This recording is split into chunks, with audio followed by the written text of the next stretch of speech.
And how is it going, everyone? Welcome to I Wanna Be the Hero Again. That, despite the name, is not a second game of anything, it just wants to be called that way, apparently. And it's a Korean fan game, which is very topical, considering that Twitch apparently today is no longer gonna be having their services in Korea. Or at least that's what I think. I don't know, but we will see. And it's a fun game also. I think it doesn't have default physics, though I don't care about that. But hey, just as a reminder. But yeah, normal mode or hard mode? Let's try hard mode and see how it goes. How is it going, Kaela and Yami? Is your second favorite fun game? So is playing on hard mode a good idea, or should I give up now? Because maybe it's not a bad idea and I just made a mistake, I don't know. Hard to tell. We will see. Blue save double jump? What? Oh, I think I get it. Blue makes you, no matter what... Interesting game over, I gotta say. But yeah, red makes you jump automatically. But hold up, how am I supposed to make that? Maybe if I hold... Okay, yeah. You're supposed to hold jump to go higher. I don't know what that arrow is doing up there though. Maybe the gravity is gonna switch at some point and we need to go back. But yeah, hard to tell. Wall jump? Okay, this is Vine. Yeah, alright. Yeah, the gravity change indeed as expected. But yeah, I'm still a little bit concerned about the difficulty. I'm sure I tried at some point, the game isn't hard.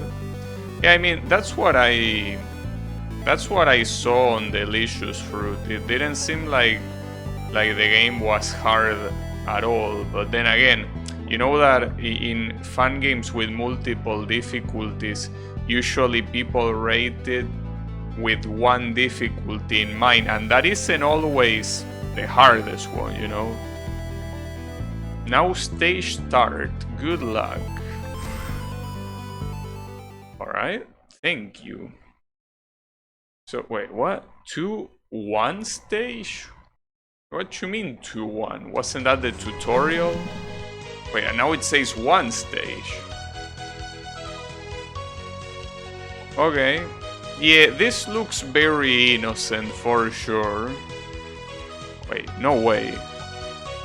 It actually is innocent? Okay, that wasn't innocent. That is not innocent either. Right, that wasn't very innocent at all. Okay, so this thing happens there. Gotcha.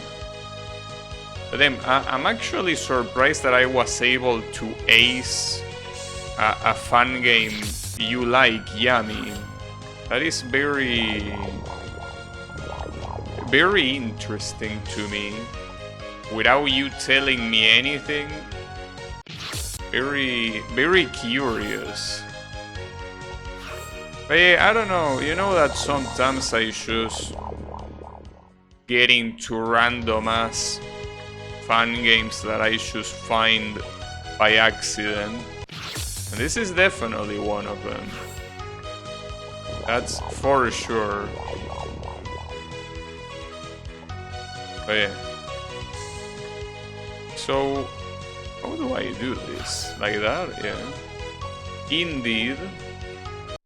Oh shit. Wait, can I go left? No, I cannot. Alright. Ooh, that jump looks hard. Unless you want me to go left. Yeah, that might be it.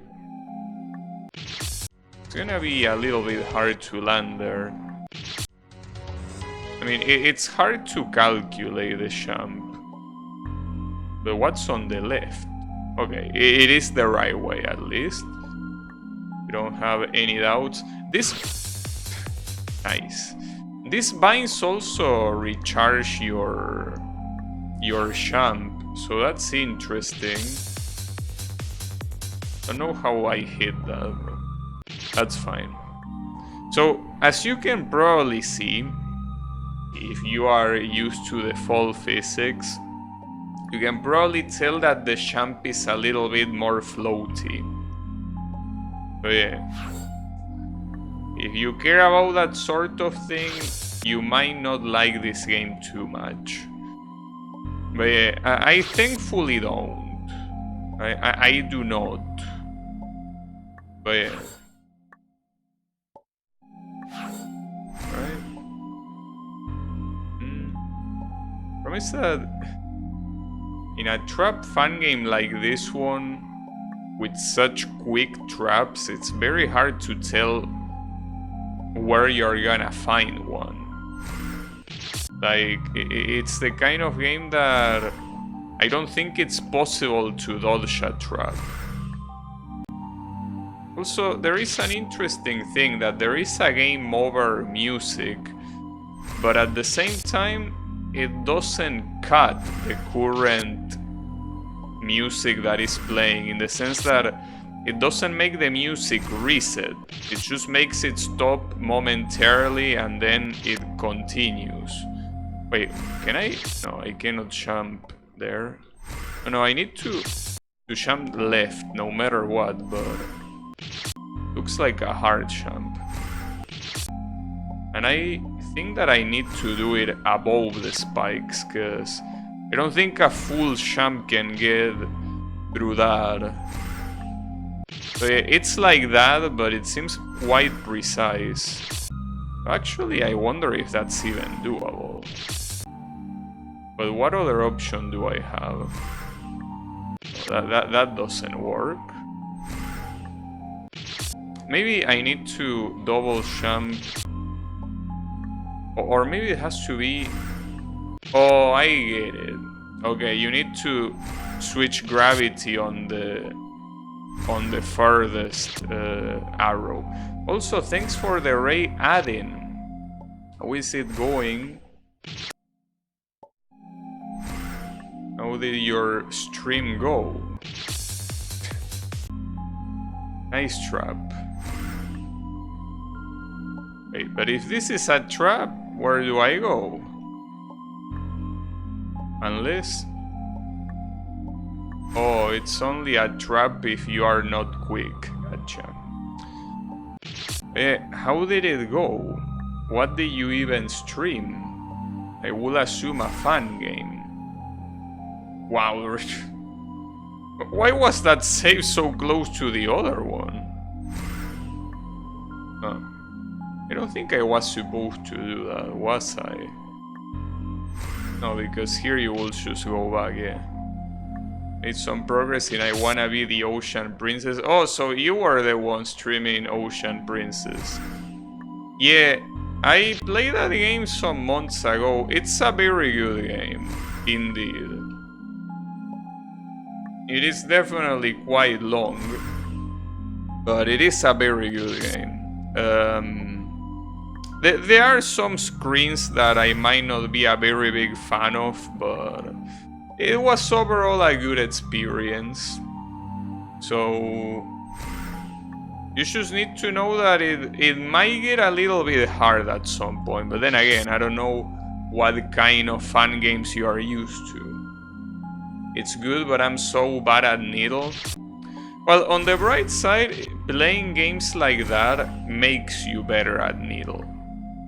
Obviously, you're still gonna have to work to beat it, but at least it will make you more used to Needle. But yeah, it is a game that has rough Needle. Like, it's essentially what some people like to call Needle Benter. It's basically a Needle game, but featuring bosses.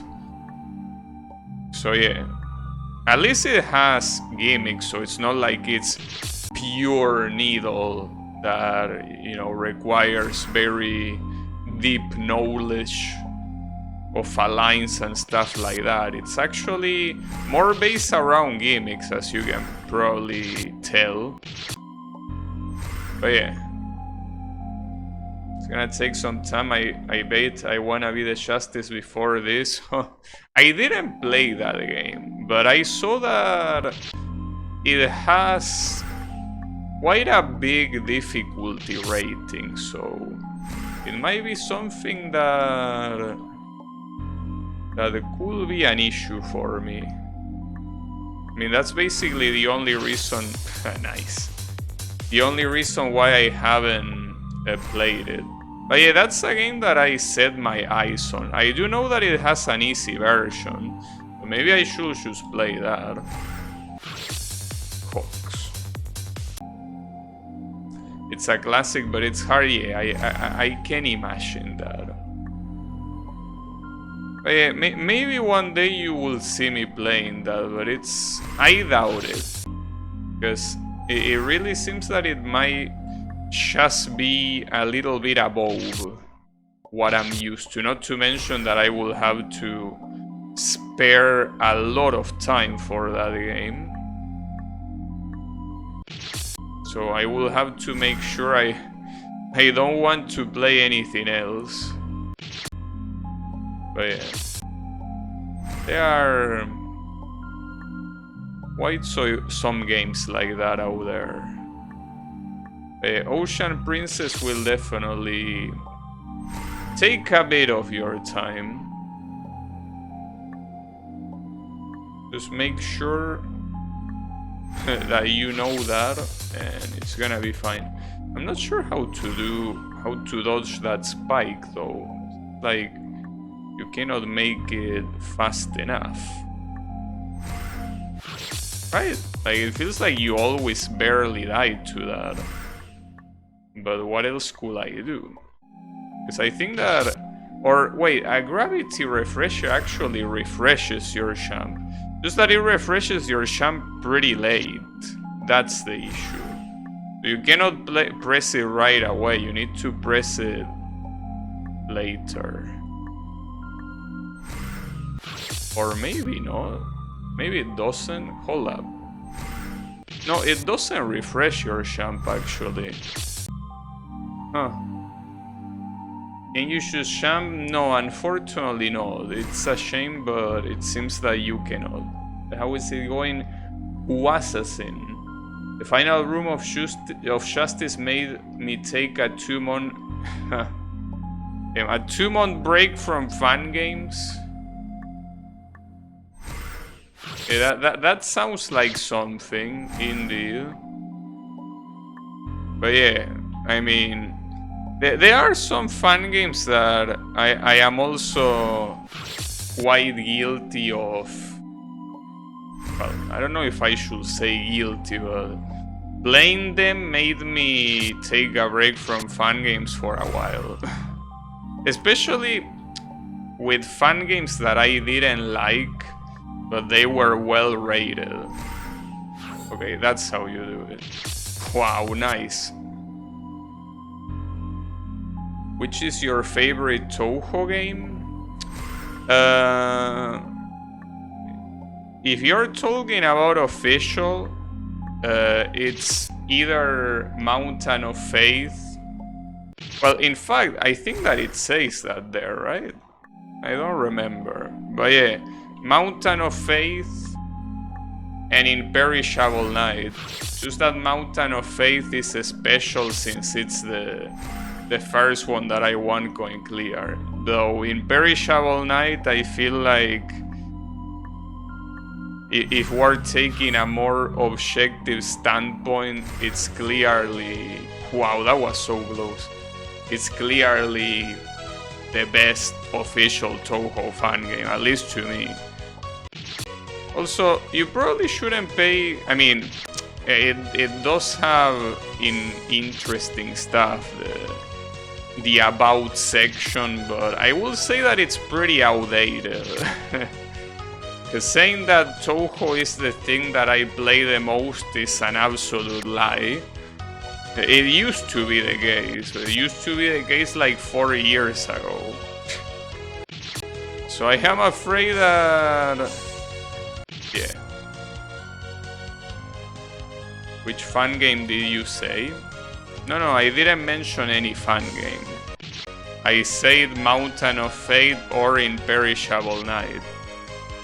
Fan game I didn't mention anything, but if you want to know what my favorite Touhou fan game is, it will be Elegance of No, wait, what was the name? Elegant Impermanence of Sakura. Was that the name? I actually forgot, but yeah, I think that was the name of the fan game. It's my favorite one. Yeah, Mountain of Fame is pretty nice. If you're trying to one coin clear that, it's basically a matter of bombing. You just need to bomb a lot, because bombs in that game are absolutely broken. Danmaku Festival. I mean, I like the Danmaku Festival games because of the production value, but I think that they could do what they do better, I think. But they are obviously very good, especially for people getting into the series.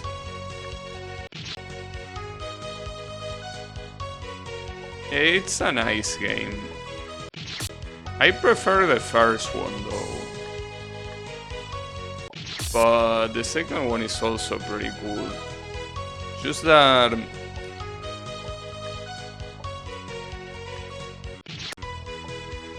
it's kind of like, to me, seeing fun games that feature like the first two Touhou games, especially Embodiment of Scarlet Devil.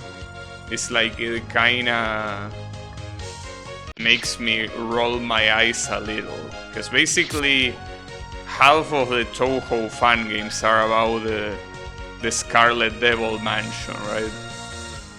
Which, I mean, it's not a bad thing in itself, but it's very repetitive, right?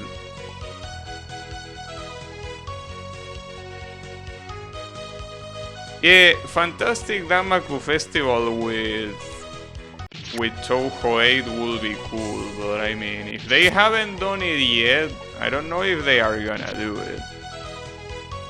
You like both of the Danmaku festivals? That's pretty nice, but yeah, if you are new to Touhou and you play fun games, that's the one I recommend. Elegant Impermanence of Sakura, which is also on Steam. It's a very good fun game. Though differently from Fantastic Danmaku Festival, it focused more on original characters rather than, you know, actual Touhou characters. I don't know if that will turn you off, but yeah, it focuses more on that. But it's okay. I think at least the original characters are super well done. Nice. And this smells like a boss. This is a boss. Oh shit.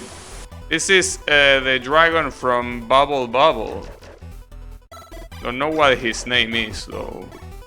That's the other dragon. And that's the enemy. God damn it. Pretty nice. Well, I cannot shoot him, so I'm assuming this is an avoidance.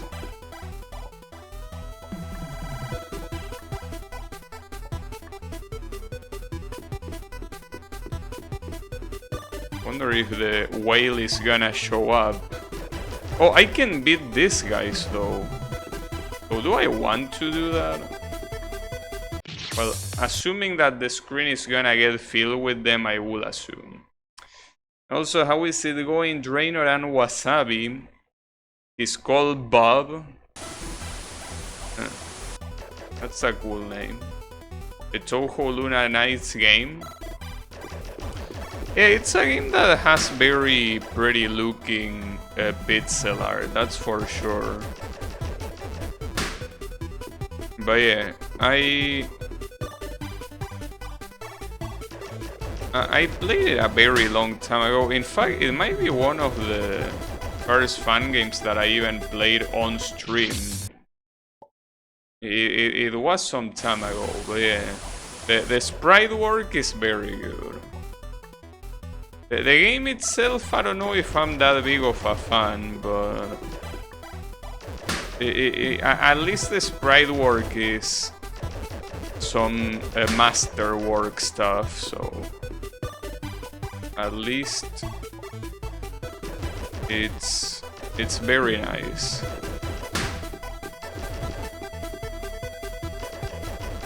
It's been a very long time since I played that too.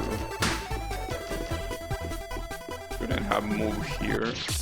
Indeed. Oh, you really like Metroidvanias? I'm a little bit of the opposite with that. But if you like Metroidvanias, well, there is one that I actually didn't play that long ago. But the problem is that it doesn't have nearly the amount of content, well, the amount of production value that Luna Nights have, but it's called, what was it called? Something about Kokoro, whatever. Which is a game featuring Kokoro, indeed. It's on Steam, so if you should search Kokoro's, eventually it will show up. You probably will look at the graphics and see what is this shit, but it's a very good game. It's mostly inspiring Rabi-Ribi. If you know what Rabi-Ribi is, then it's quite inspired on that. But yeah. Well, since it's inspired by Rabi-Ribi, you can pretty much tell it is a Metroidvania. You did like it? Well, it's pretty much Touhou Rabi-Ribi, but shorter. It obviously doesn't have the length of Rabi-Ribi or the production value, but it's still very well done. So, I mean, I wish I could remember the name. It was something like Kokoro's Journey or something like that. But yeah, I know that I didn't play it that long ago. Maybe I played like a month ago or something. And I like it. But yeah, it's a nice game.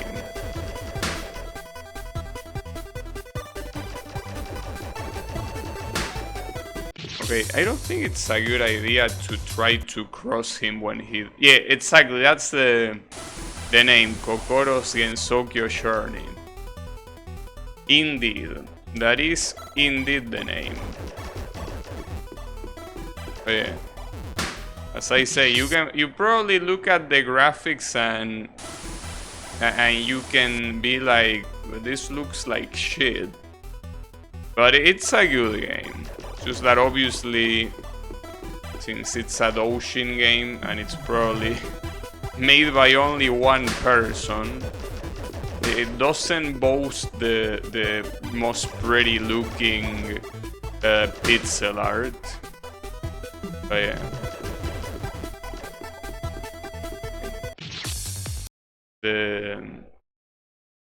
The fire rate of those spikes is a problem. It's got some crunchy graphics, yeah. It does, but I can guarantee you that... Oh, I just realized you're supposed to make them blow up next to him. That's the only way to deal damage. I thought you were supposed to destroy them and that's it. And when you destroyed a specific amount, it will be enough to... Okay, well, that's good to know. So that makes it even harder than it already was. I think that the way it was hard enough. Adding this... Well, I guess it also means that you need to... Like, the fight is not gonna last that long. But, I don't know. But yeah, it will be an issue, I guess. Oh, and the other dragon also goes where you are. It's okay. Now, something that I'm curious of is which official Toho games have you played so far?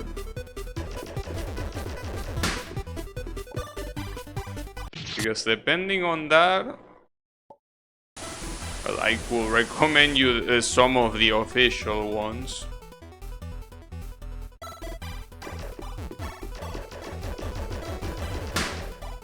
Some of the official Toho games can be a little bit fucked up for newer players. While others are the opposite, that they are very nice for them. Wow, I can't believe I dodged that, but now the screen is getting filled with these assholes. Wow, really? Wasn't even paying attention to that asshole that landed on me. Play Scarlet Devil, Perfect Cherry Blossom, and Mountain of Fate. Well, in that case, the one I will definitely recommend you playing is Imperishable Night. That you somehow skip. The Imperishable Night comes right after Perfect... Oh, you did play it, okay. Never mind.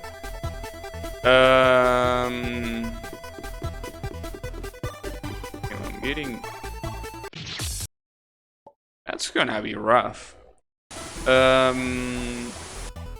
Let me think. Oh, you didn't one coin clear any of them?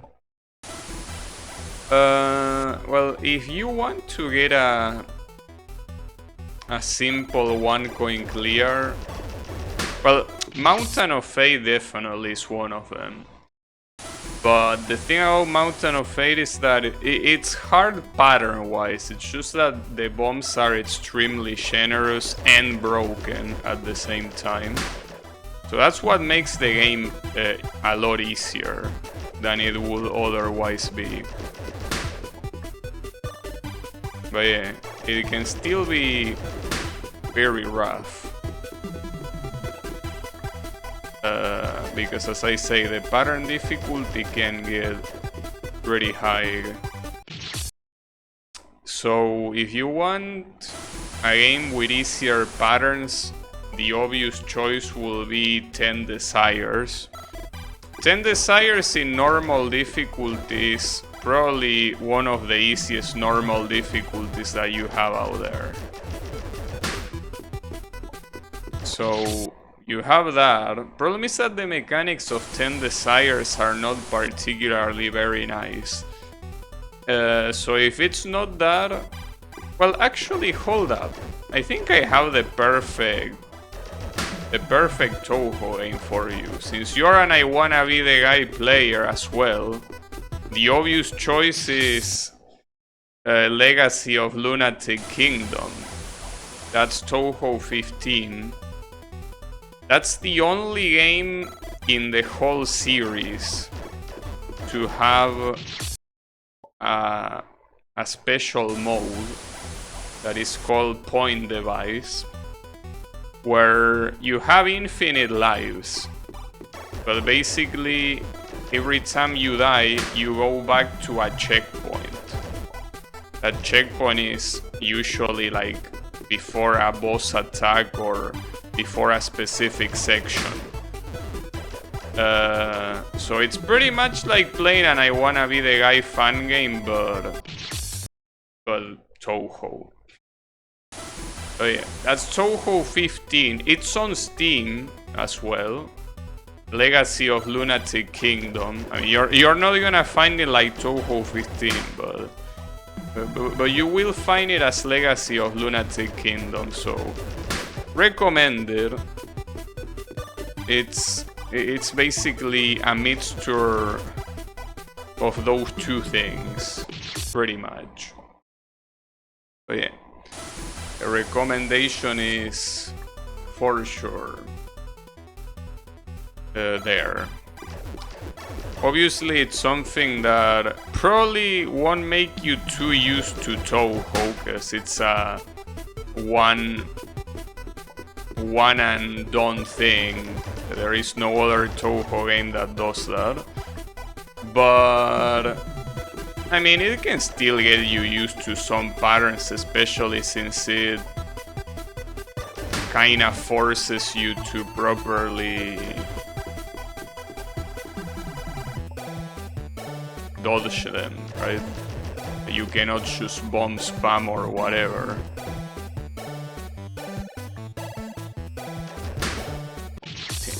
Yeah, that was bound to happen. But yeah.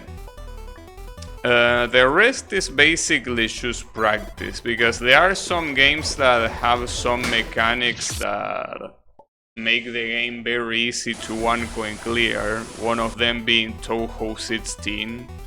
But if you are struggling with bombs, maybe that's not the best game to focus on.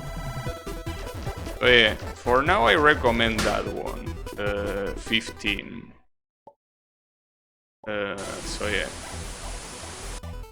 But yeah, keep in mind that you play point device mode and not legacy, because legacy is basically like every other Touhou game, except that 15 pattern wise is significantly harder than other Touhou games, so not a good idea to play legacy mode as someone that is new to the games.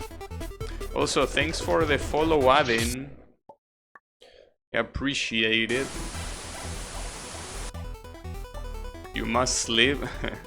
Don't say unfortunately. Sleeping is one of the best things ever. So yeah, don't worry about it. But yeah, have a good night, Mr. Adin, and thanks for coming by.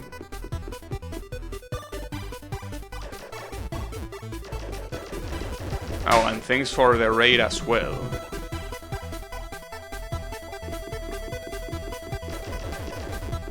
Oh. Oh, and he's so much faster there. But maybe that's his last life. When you get him down to 4. It's a possibility. Problem is that this also has quite a lot of RNG.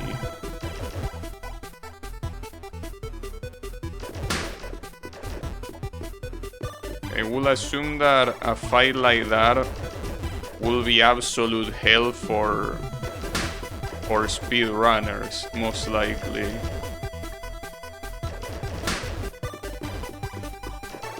It does seem to have a shit ton of RNG. Nice. Right, one more. But then he doesn't even let me cross him. Like on the 4th hit, he just spams those bubbles almost immediately after his previous pattern is done. So that's fucked up. That's fine. Come on. Okay. Ooh, that was close. Oh, why did the other... Okay, that works. You might be the last one. No, not if the other guy gets in the way. Without the girl laughing track, it's not the same. But are you comparing this game to I Wanna Kill the Witch? Well, why will you compare it to that game? This game is nothing compared to that yet. And I'm assuming that yet or ever, for that matter.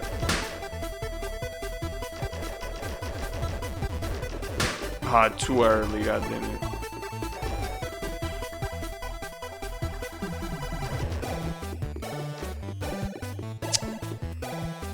These assholes getting in the way are a problem. Yeah, you're talking about that game, but that game has nothing to do with that, dude. It doesn't reach that level. I mean, if it did, it will definitely be something that will be reflected in the rating. It definitely wouldn't let a game like that have a below 50 rating. I can guarantee you that. They definitely wouldn't let that happen.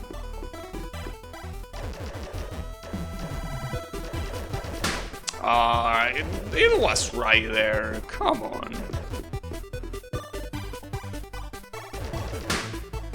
Well, see, like that one was at the same distance, but that one decided to work. Damn it. I gotta say that I'm not a fan of this gimmick at all. This gimmick of needing to pop these assholes next to him. Really don't like that gimmick. But it's okay.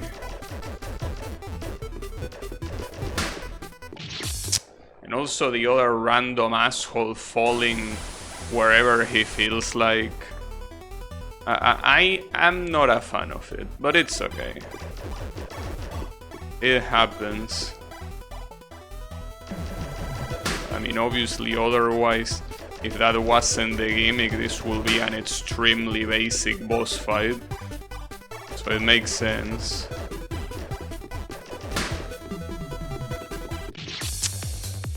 They fall at the same time, dude. Come on. I do what I can, but if you do that sort of shit, what you want me to do?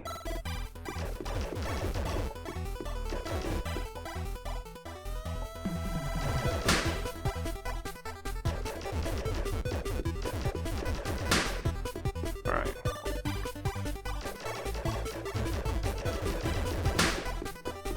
I need one more.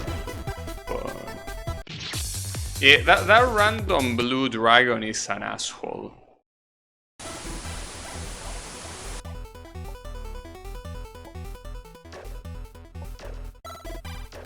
Forced to watch Shrek. You will just close the game and then reopen it.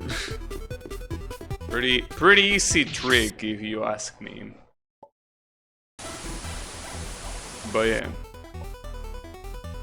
Well, I mean, there are already fun games that force you into a very long cutscene every time you die. And the best way to deal with them is just by closing the game and open it again, essentially. It can detect that. At that point, that will be a malware. And it has no reason being called a fun game. That's malware, a virus. So yeah, it doesn't qualify as a fun game.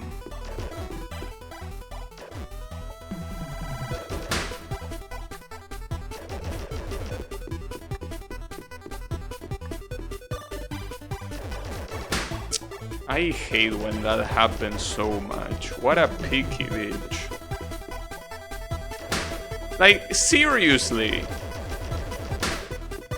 Alright.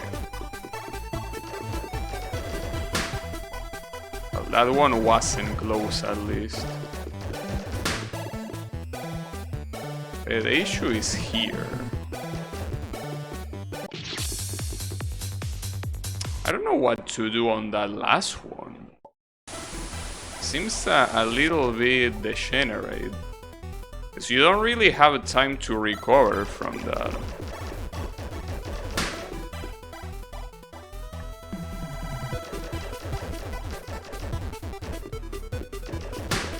Nice.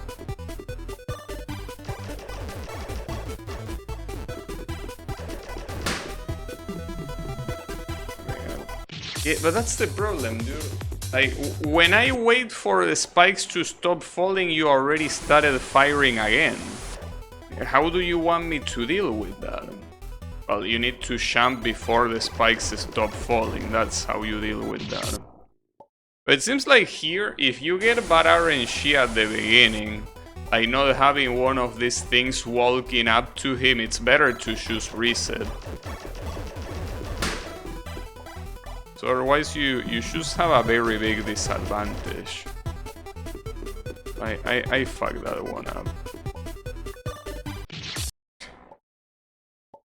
I mean, it seems that you want to go with for a very specific RNG here.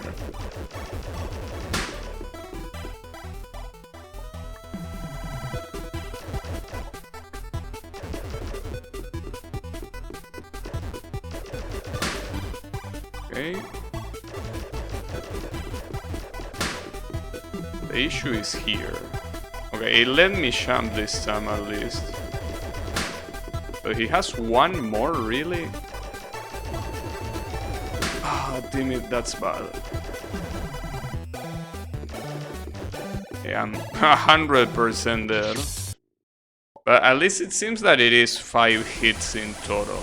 I thought the fourth one will be the last one simply because the spike density was a little bit too big, but no. That is not the case. They are 5 in total.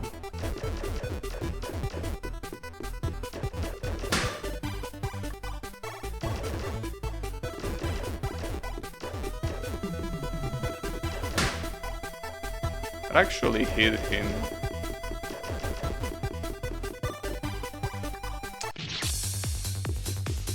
You know, the problem with the blue dragon is that he's completely random. He can appear in the worst place possible, at the worst time possible, and there's nothing you can do about it, because I don't think he's aiming at you at any moment. Or maybe he is, I don't know. I don't think so, right? Is he aim? No, he's not. He appeared at the other side of the screen right there. So yeah, that seems like a problem too. Damn it. And this is only the first boss fight. So this seems like it's probably one of those games where all the difficulty of the game is in the bosses. Basically the Boshi classic. The whole difficulty of the game might be in the bosses. But that's okay. That's not necessarily a bad thing in itself, I will say. I don't know. I don't know why I feel like this boss is so hard. Like, it really feels very hard. If this boss feels hard, I don't want to imagine the rest. The other asshole also spawned right there, god damn it.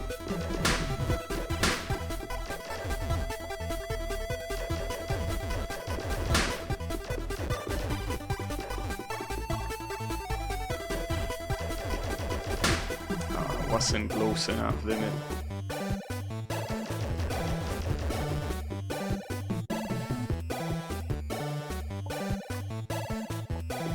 Damn it, and one of them hit him at least. Whew. I think I got his ass. Or maybe not. Huh. Okay. Well, at least we beat the stage. That's something. I still don't understand the point of having 3 and then it says 2. Hey, it's alright. Oh, and these are Toho bullets. Interesting. These are the bubble bullets from Toho. Basically, all of the colors being put together. Yeah, the tutorial counts as a stage, I know that, it's just that seems a little bit nonsensical, like it should have called it 0. But it's okay. Also, I personally think that the previous boss fights suck. I don't want to be too negative yet, but I personally thought that that previous boss fight wasn't good. The gimmick was just too annoying. But it's okay. At least it's over now. So this seems weird. What do you want me to do? Maybe I need to wait? No, this seems like a static pattern.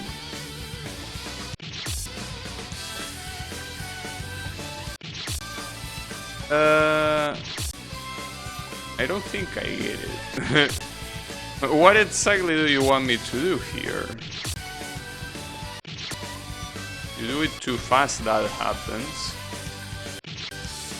Yeah, not very sure what's the idea about this. Sorry. I get it that you jump here, but well, maybe you're supposed to double jump super fast when you first land. It's a little bit weird though. I mean, even the first jump is quite weird, but no, I don't think you can instant double jump. I mean, if you instant double jump, you don't even get enough altitude. I mean, it tells me that you have to jump back. The problem is that these things come too fast, you know?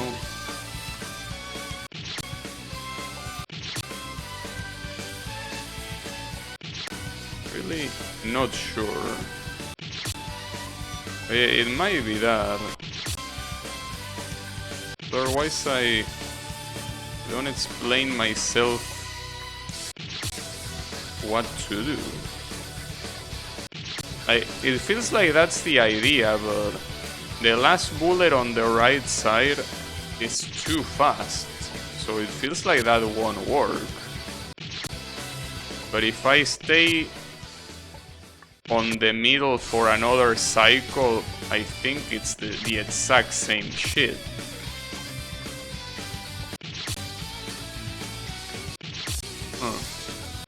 A little bit weird. Like, I really don't know what's the gimmick, and you cannot shoot them. Well, that's another thing that a lot of times I fall for. There are some things you're supposed to shoot, and I don't. But no, that's not the case here. Yeah, like, that has to be, but how? You barely have any room to do that jump, if at all. Like, it seems like you just don't have room. I feel like double jumping back to the middle just doesn't work. It doesn't look like it. Because if you double jump back to the middle, I think that you're at the same point of the cycle. At which point it wouldn't make any difference. But maybe you can gain some time.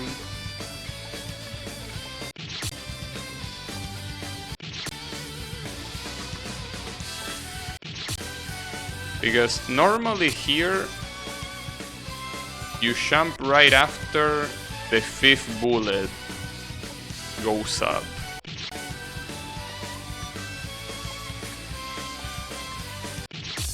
Like, it might be that, but it doesn't add up. Like, I still feel like I don't have enough time.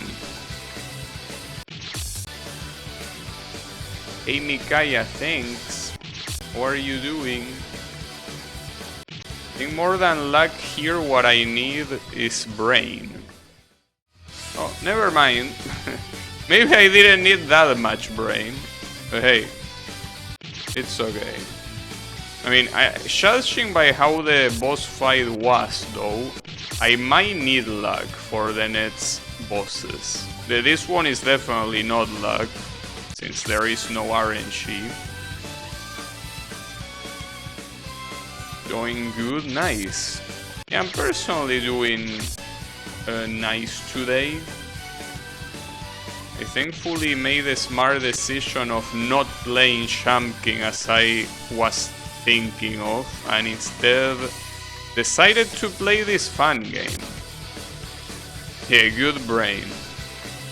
Yeah, well, these sections definitely require brain though. But yeah, I will assume that the bosses will require luck. I think at the same time, the idea of these champs is that you do it all in one cycle without thinking. Like, you just move forward and eventually you will make it wherever you need. That's the idea. But it's still an issue when you get to the last spike there, because I mean, you need to land on the left side, that's obvious. I guess then you should do a small jump to the right. Yes, okay, that works. Then these are rough. Oh, speaking of rough, what are these, rockets? Damn it.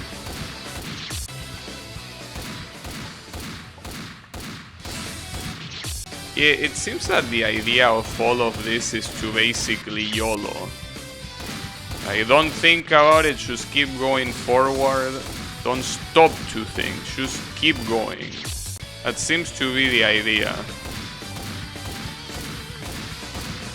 Yeah, indeed. And I'm assuming the same here. No, actually not here. Need to stop in the middle. Alright. Pretty interesting. Wow, that hit me. Unbelievable. Okay. Wait, what? How do you dodge that?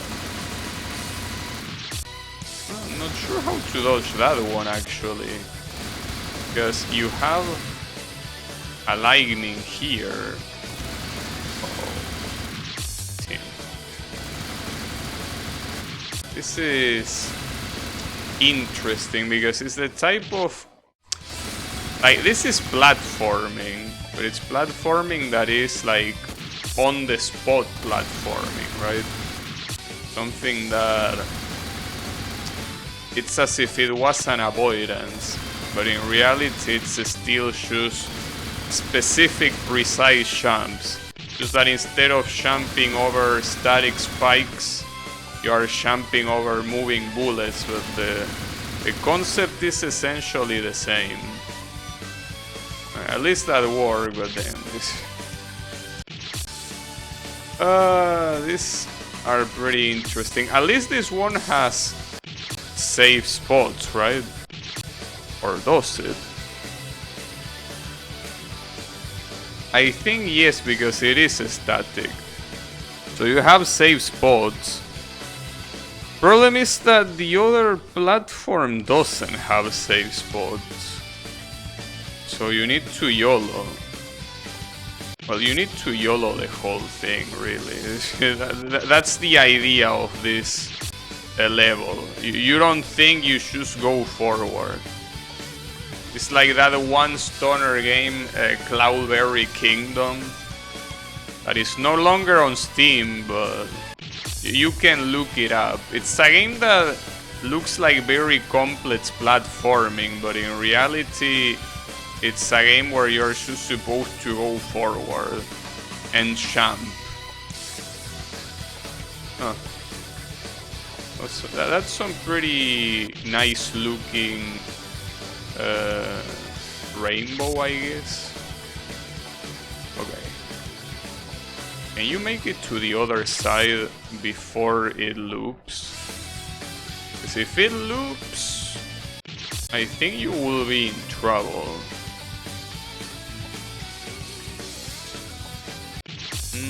You might not be. That will be a problem if you need to go back. So I don't even know where I will go back. No, you can choose YOLO. As I say, it's a YOLO stage. Don't think. Thinking makes you play worse here. Basically, when I say that I need a good brain, it actually is the opposite. You don't need a brain here. Actually, for this one, I might need luck. Because I think this is random. I think, yeah, it is random. Well, that's unexpected. What's even more unexpected, is this even a possible champ? Oh, it is. Alright. Yeah, pretty... Oh, damn, and that's Marisa's stars. Seems that this guy is a very big Touhou fan, indeed. Wouldn't be surprised if one of the bosses was a Touhou character. It will make the most amount of sense. Alright. Gravity switcher. Wait, we're going to the moon? We're going to space, at least. For some reasons it says a question mark. Not exactly sure why. Instead of saying... Wait, this song? Hold up. Do I know this song?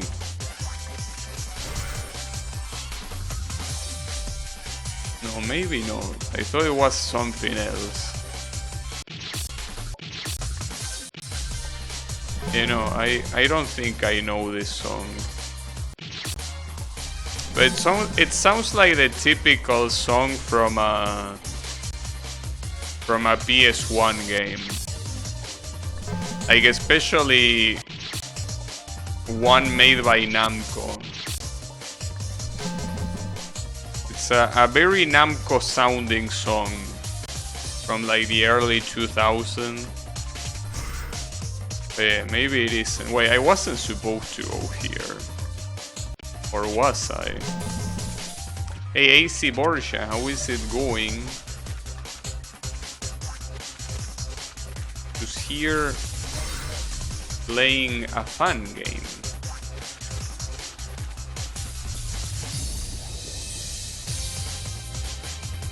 Do I need to flip gravity? Wait, is that champ possible? Yeah, well, I will assume if you position yourself below the spike, it would. Maybe. Music gives you Danganronpa vibe? Well, wouldn't be able to comment on that. But yeah, to me it sounds like the typical song from a Namco game in the early 2000s. Like, you know that at that point electronic music was very popular, especially in Japan, and you will regularly have like drum and bass or whatever just randomly in games. Drum and bass, Shangle beat, or whatever they call it. But yeah, electronic dance music in general was something that Japanese developers loved to put in the PlayStation 1 era. They really like that. Unless it's a JRPG, though I guess some of them also had those. But yeah, you could see that in games like, for example, Ace Combat. My favorite example of that is a song from Ace Combat 2 called Dead End, which is essentially that, a drum and bass song. Yeah, Ace Combat has that kind of music in Ace Combat 2. It also has more standard sounding music, but yeah, if you look it up... Wait, am I going the wrong way? Am I an idiot? No, I'm not. I'm going the right way. But yeah, look up that song. Ace Combat 2, Dead End. And it is pretty similar to that. Wait, what? Why double sham? Yeah, I do. Wait, there's something that I don't get. Am I not going over stuff that I already did here? I mean, if I go back up here, isn't this like the beginning of the stage?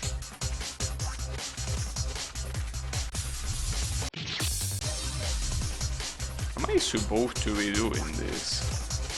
I guess the problem is that the stage flips so many times that I kinda forgot the original layout. I think I am doing the right thing. It sounds similar. But yeah, that's what Namco used to do in that era. Those type of EDM songs. The most classic example as well being racing games like Ridge Racer.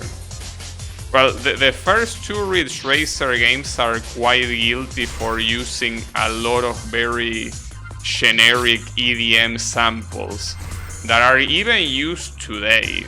The type of generic samples that you find in a lot of those songs. You will find them in Ridge Racer 1 and Revolution. So do I fall here? Yeah. Oh, we are back. Save and fall. Fall where? Oh. Uh-oh. It's the BBB asshole. This is an avoidance. Fuck. This is gonna be a problem. Don't touch anything. What you mean don't touch anything? No shit. Don't touch the... Oh, okay. Well, it was to be expected since it's Mr. B. But yeah.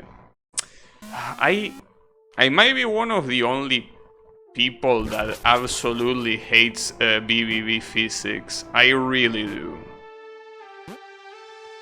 I just dislike it so much.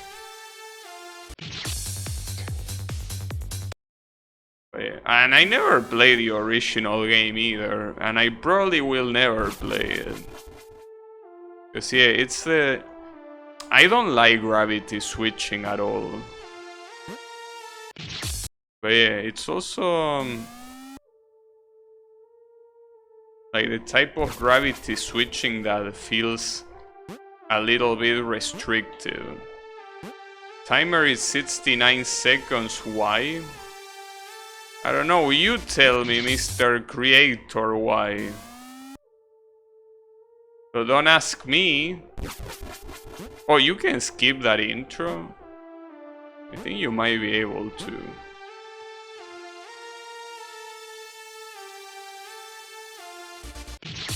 That attack looks like a problem. No, you cannot skip it, never mind. Hey Blue, how is it going? Just here flipping gravity. Or like flipping my shit. No, it's fine, don't worry about it. But yeah. It happens. God damn it.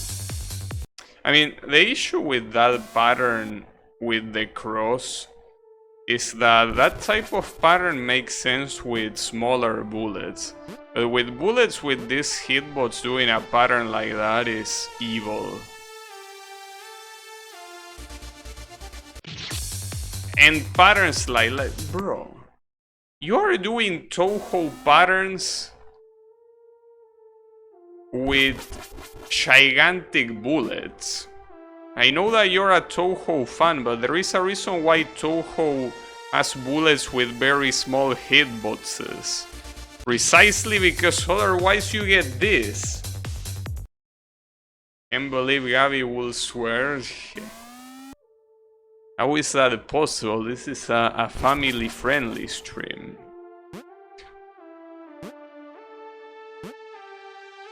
But yeah, it is what it is.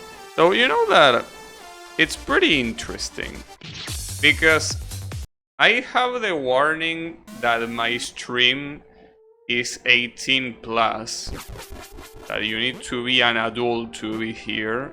But the interesting thing is that all the games I play are family friendly, with some very few exceptions. And those few exceptions are not even a common occurrence, like Half-Life. That's the only game I can think of. In fact, when I pick Half-Life in the category, it said like you will need to have the tags that this is not for all publics, right?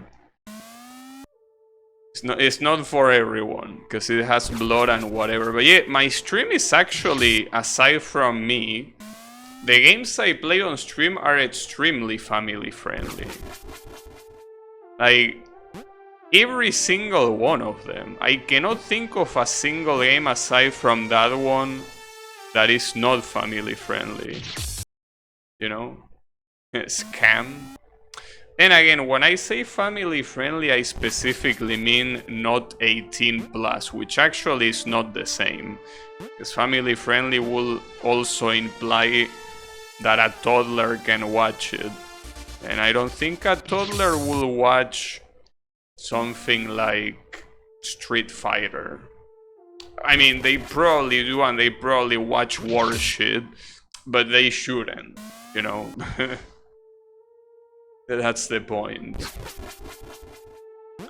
I don't know how to do that pattern, by the way, so I'm a little bit concerned about this.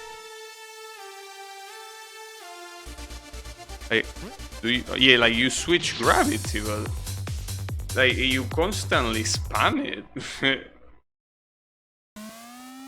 Not that actual 18 plus games are allowed on Twitch. Well, it depends on your definition of 18 plus. Because, for example, Half-Life is an 18 plus game. It's a game that has dismemberment, gore, and, you know, overall a lot of violence. Obviously, the graphics being old makes it look like a joke for a lot of people, but that's an 18 plus game. Same with Call of Duty. Call of Duty is an 18 plus game. It's about war, blood, and, you know, real weapons, real gun weapons, fire weapons. So that's still 18 plus. It's just that nowadays people are so desensitized to violence that saying that Call of Duty is 18 plus sounds wrong, but it's not wrong. It is 18 plus. And there is also the opposite problem, that for some reason a lot of people on the internet are sexual prudes. So a game that features sex is absolutely forbidden unless you do it in a porn site. Even though that's even worse than the garbage that Mortal Kombat shows, for example. Because you could make the argument that Call of Duty is not graphical enough. Argentina has a different rating system than the US? No. We still have the ESRB. You know? The ESRB is still the same. I mean, the difference is that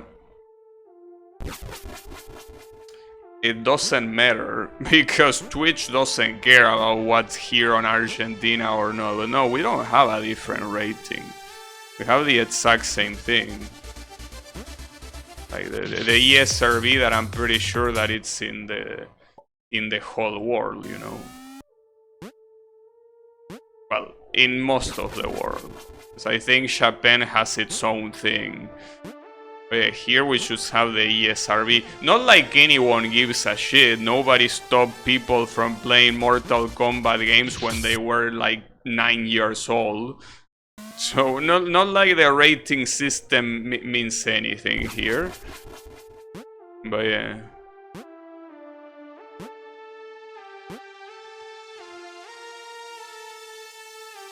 Point is that I still can't believe that a game like Mortal Kombat is allowed on Twitch, but a game like Sakura Dungeon is not. It's very fucked up. Actually, you don't even need to go that far, because Sakura Dungeon has some stuff that you can consider being quite fucked up. But don't even go there. Go to Honey Pop. How is Mortal Kombat allowed but not Honey Pop? It doesn't make any sense. But yeah, it is the way it is. I don't know how to do this attack. I have no clue. Like, this attack looks extremely hard. I actually don't know how to do it. What the hell? Why Honey Pop? I don't know. Ask Twitch. Honey Pop is in the list of banned games. So, then again, yeah, ask Twitch. I can tell you the answer. The answer is because people in the USA are sexual prudes when it comes to the internet. Well, the internet and things that is showed in public.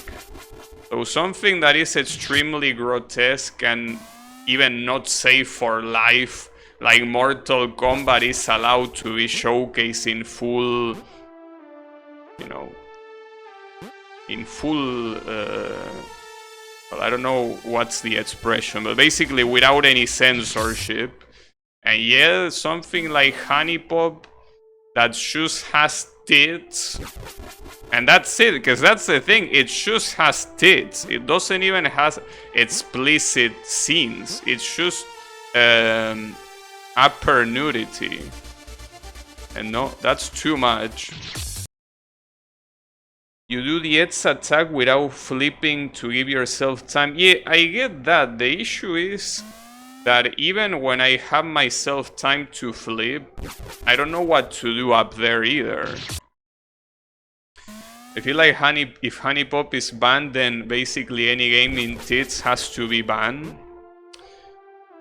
That, yeah, well, that also should be the case, and it's also not the case. That is true. But yeah, I mean, it's basically just some people, guess. See, that's the thing. When I say people in the USA, I don't mean all 400 million of them or however much they are.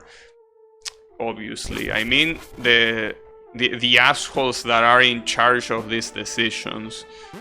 Those people are unfortunately not very mentally well. And unfortunately, they have to make decisions. So yeah. What can you do? Maybe do the attack after the Ed's attack without moving horizontally. Do the attack after the Ed's attack without moving horizontally.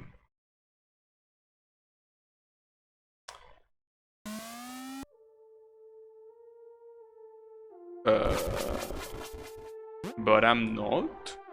Or am I? Because I'm moving vertically. Did someone on Twitter complain about Honey Pop? No, I don't think so.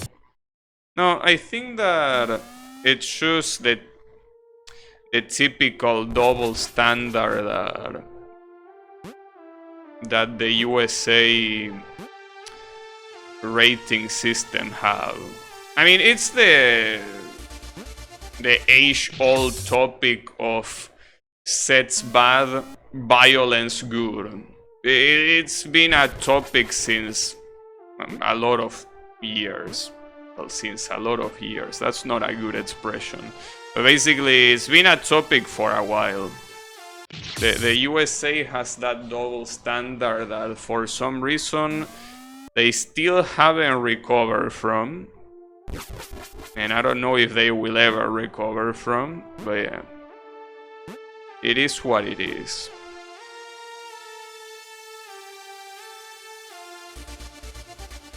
At least, for example, China's censorship in video games is extremely stupid, but at least it makes sense, because they basically censor things that are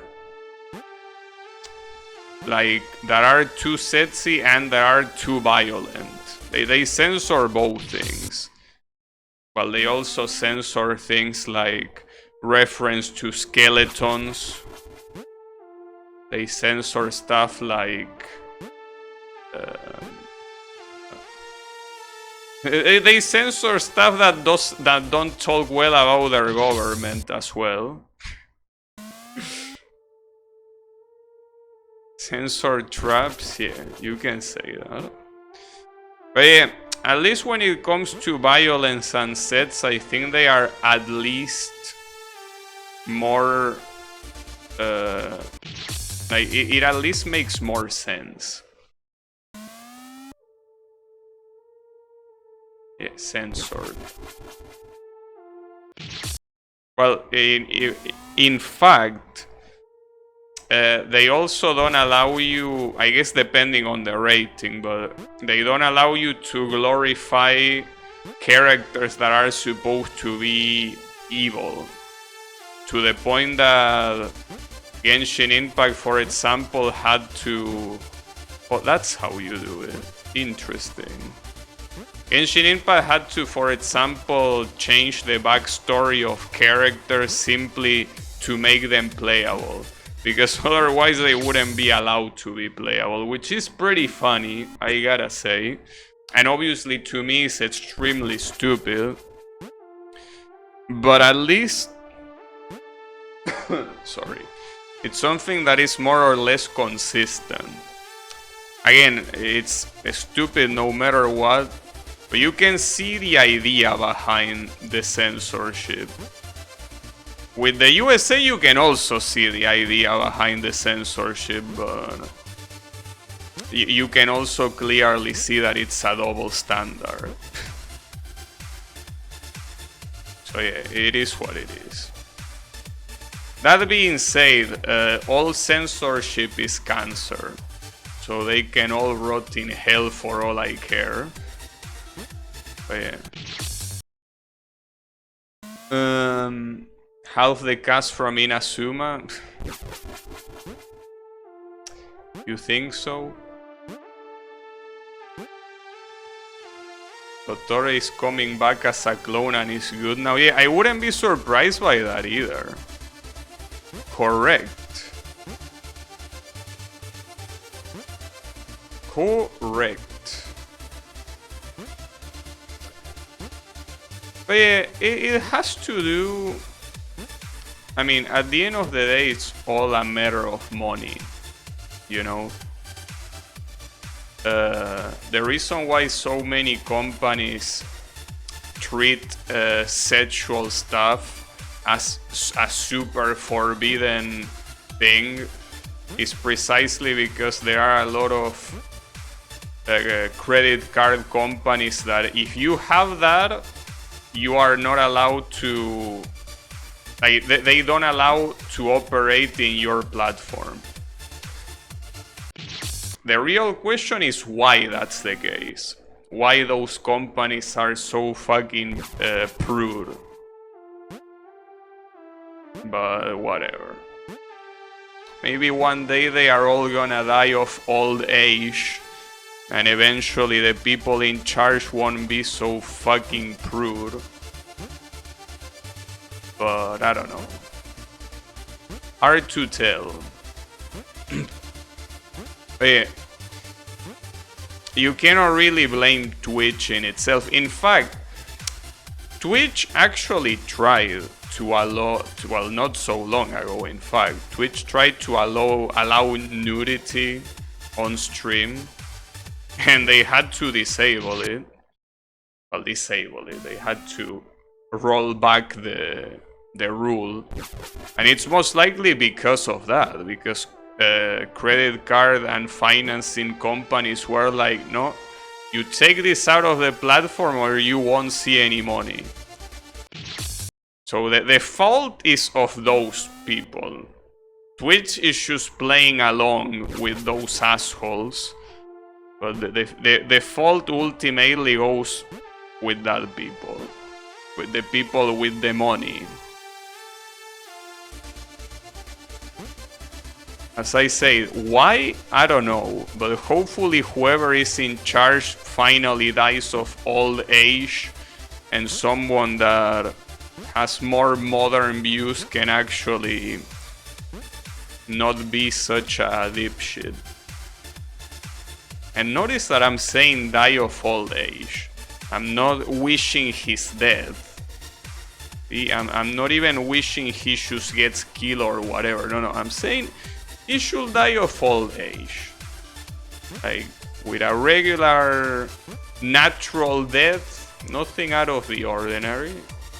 Live your full life and then die peacefully. But yeah, don't worry about it. The Twitch Cocalypse. That's a cool name.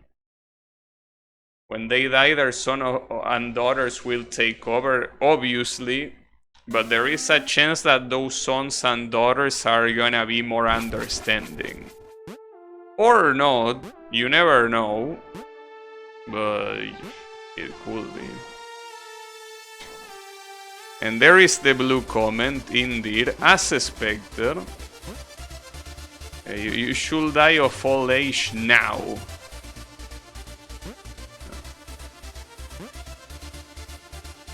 But yeah, what I'm trying to say essentially is that it's an American thing. And more precisely, an American financing company thing.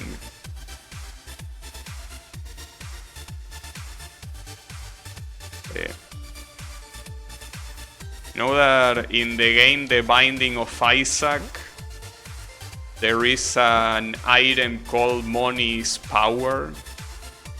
Well, that item is very truthful to what it is. Money is power.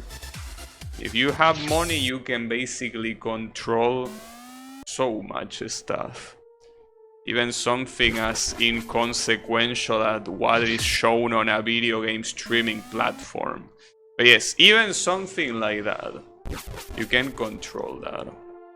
Just with money, that's all you need. Just cash. You control the cash, you control everything. It is what it is. But yeah. Maybe one day we will be able to stream Honey Pop in Twitch. That being said though, Honey Pop in particular is a Twitch problem, for the simple fact that YouTube allows it. So yeah. That one in particular is a still Twitch problem, and it's most likely a rule that was like that back then and they never bothered to change it, essentially. Because it really has no reason to exist. Especially if you can stream games like Baldur's Gate, The Witcher, what else? Well, Mass Effect. If you can stream all of that, there is no reason to not be able to stream Honey Pop. So it's most likely something that is a very old rule that nobody bothered to change and nobody wants to have the initiative to change. So yeah, it's whatever. What can you do? Well, at the same time, even if you can stream it on YouTube, I'm pretty sure you still need to censor the spicy bits. So I guess the problem is still there, just that it's less bad, perhaps. It is whatever. What can you do?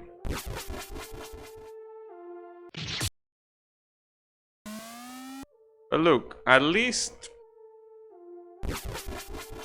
as I say, it personally doesn't affect me, because I don't play those type of games on stream anyways. As I said, almost like 99% of the games I play on stream are at most 12 plus. At most. So yeah, don't worry about it.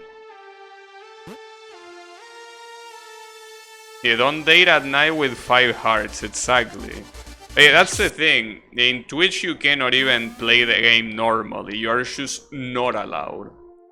They say it's the main focus of the game, shouldn't be sexual. But Nekopara is allowed. I mean...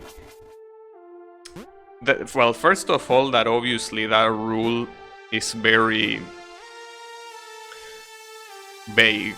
It doesn't say anything. Because, for example, a game like... let me think of an example. You could make the argument that a game like a visual novel, right? Like a visual novel that is a dating sim, its whole focus is sexual, and yet visual novels are allowed.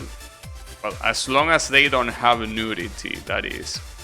But that's why I mean that Honey Pop is a specific case, because it was a game, like, they probably thought when they wrote the rules, like, they thought that, okay, let's see all the games that have sexual stuff in it and let's make a list so our players are not, our streamers are not confused, right?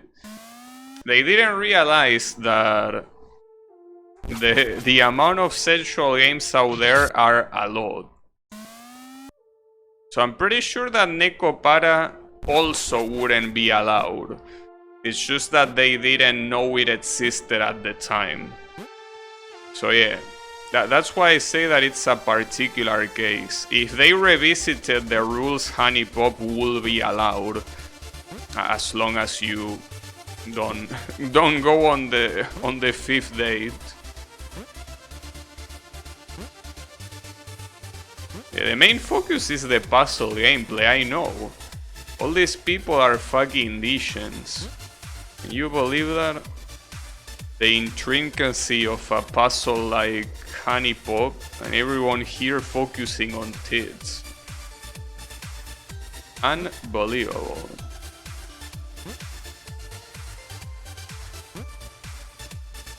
Oh yeah.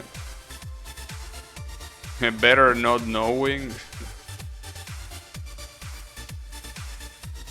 If only they knew that there is a whole Doshin culture with literally thousands of porn games that you will never be able to fully list. Yes, I know that visual novel database exists, but that doesn't necessarily include every single existing game, even though it tries. But yeah. If only they knew. It is what it is. What can you do?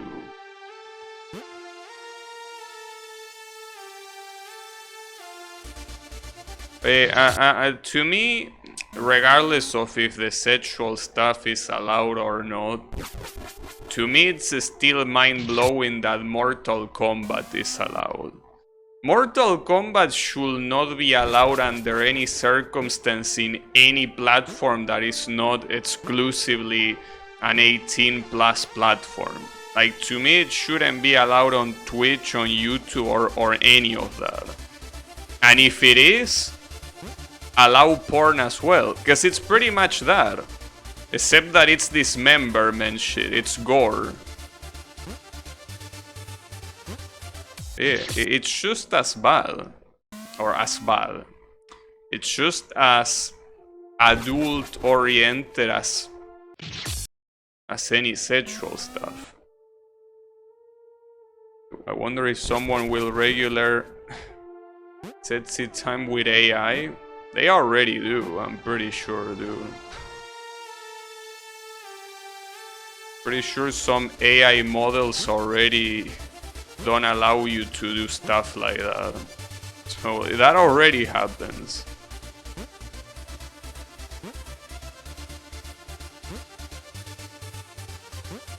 Yeah, gore, I mean, yes. From a logical standpoint, gore is worse to show than sets, because gore is not natural. It's not something you will see under normal circumstances. Like, it's not... Because gore itself, it's fine. In the sense that, like, for example, having a surgery simulator. That's gore, but that's something natural. It happens. It's not something that should be discouraged. Surgery happens, and it's for the best of everyone, right? So if you want to have a surgery simulator, that they already exist, but like, that's gore, but it's something natural. But when it comes to gore where the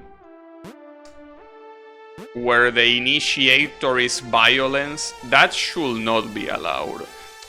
But again, should not be allowed unless it's an adult site. In an adult site, as long as it's not illegal, yeah, everything goes. But in non-adult sites, gore that stems from violence should not be allowed.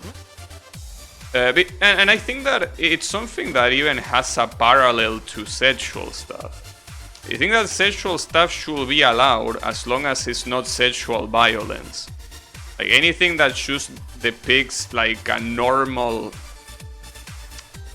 natural sexual situation should be fine. You know, forced stuff, for example, should not be fine. Should be in the same category as a violent gore.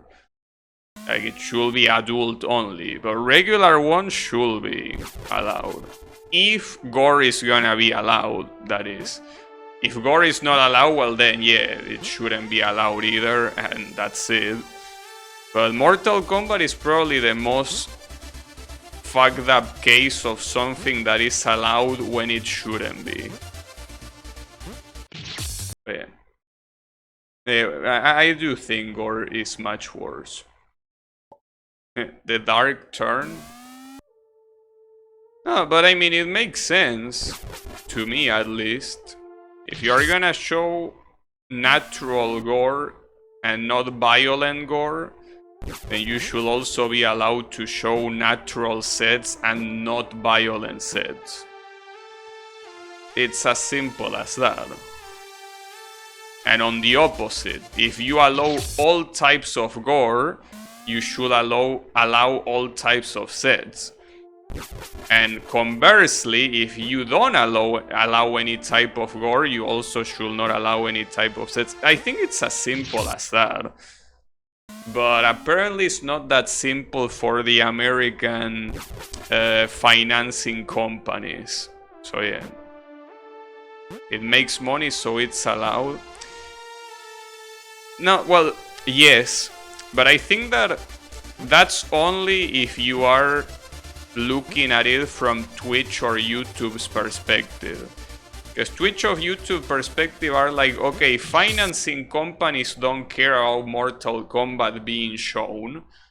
So, alright, we allow it in the platform. Because that's not gonna cost us money. I understand from that perspective. What I don't understand is from the financing company perspective.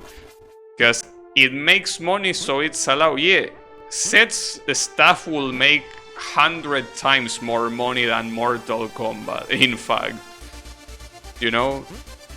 Like, sexual stuff I can 100% guarantee you will make way more money than Mortal Kombat. So I don't understand why they are so hell-bent in not allowing it, but they allow Mortal Kombat, dude. And I say Mortal Kombat because it's probably the most famous example, but that basically applies to any game with its excessive violence and gore, not just Mortal Kombat, you know. Yeah, it's a bigger taboo, it is, but as I say, that's also fault of those companies. Because it's a bigger taboo precisely because it's not allowed. If it was allowed, it would be a different story. In fact, you could tell that when Twitch allowed that, suddenly everyone, well, not everyone, but a lot of people were like very happy to display that sort of stuff without any reservation. So I wouldn't say that that's like an idea on the general public, you know. Also, how is it going, Colo?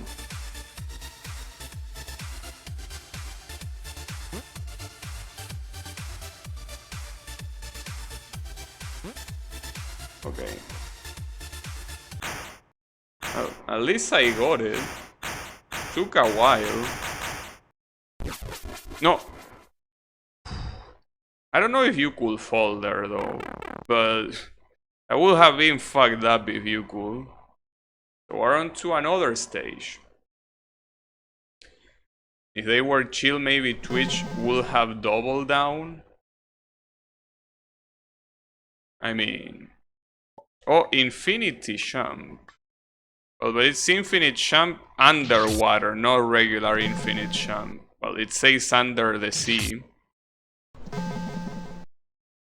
she thinks. Nah, I don't think they went overboard. You know? I wouldn't say so. It's just that you need to be more clear with the rules if there are some stuff that you think is going too overboard. If that's the case, okay, but clarify that. But instead of doing that, they just roll back the whole rule set. The music and background broke? You think so? This also happened to me? What, do you want me to reset or what? Should I? Or does it even get fixed by reset? Let me try. We can reset. Restart the game. When you say restart the game, you mean F2 or you mean escape? Well, let's find out which one is the case. Yeah, load game. Wait, what? Not that stage, no. No, wait, no, not this one. What? Wait, there is a stage selection? Wait, so that means that if you live in the middle of a stage, it doesn't get saved? What? That can't be right. Oh, you select... Well, but yeah, that... You select by pressing the number. So... It doesn't save... Huh. Well, it seems that it's still bug though. So do I need to exit with escape or am I perma-fucked? So I actually want to see, hold up. I think it's a good way to test. Closing the game should work. Okay, I want to see that. I pick up a save, right? So let's see now. Unexpected error occur when running the game. Yeah, because I press Alt F4. Yeah, it is to be expected that that will happen, game. If you press Alt F4, you indeed are gonna have that happening. Correct. Nice that you figure it out. Wait, this one. Okay. Huh? Where is the music? I think the whole game is dead. I have no audio now. It was working better before.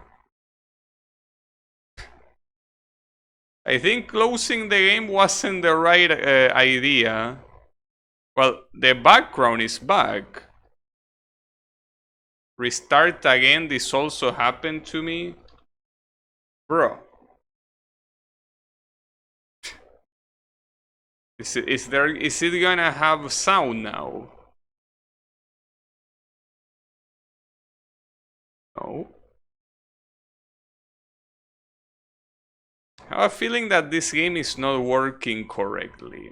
I have the slight feeling that it might not be working very well. Hold up. Okay, the sound is back. You can see the game as well, right? No, you cannot.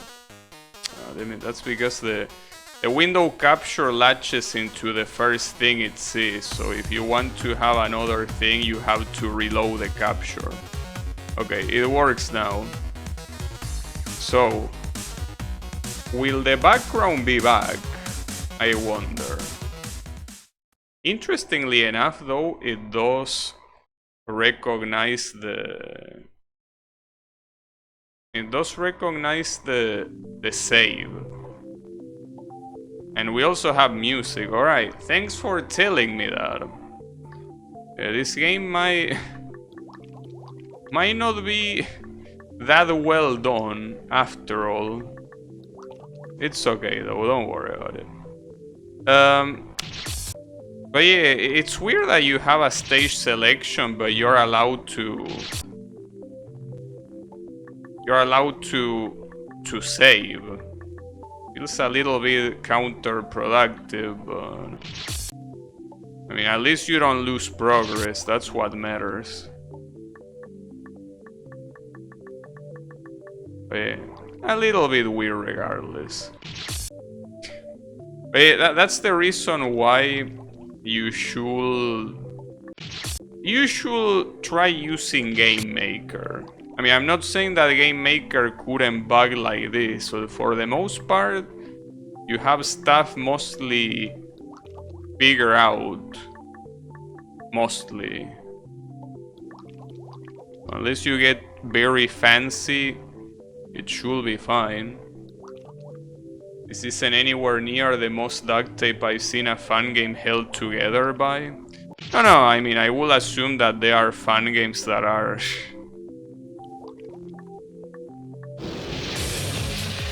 That's the killer whale. I don't know where it originally is from, but that killer whale is very famous in Mugen. Yannick will recognize it. The killer whale is a very famous salty bed character. Indeed. But yeah. Very cool character. It can only grab. So it usually gets used for trap beds. But you don't remember this? Come on, bro. You're a salty bed poser. I don't believe it.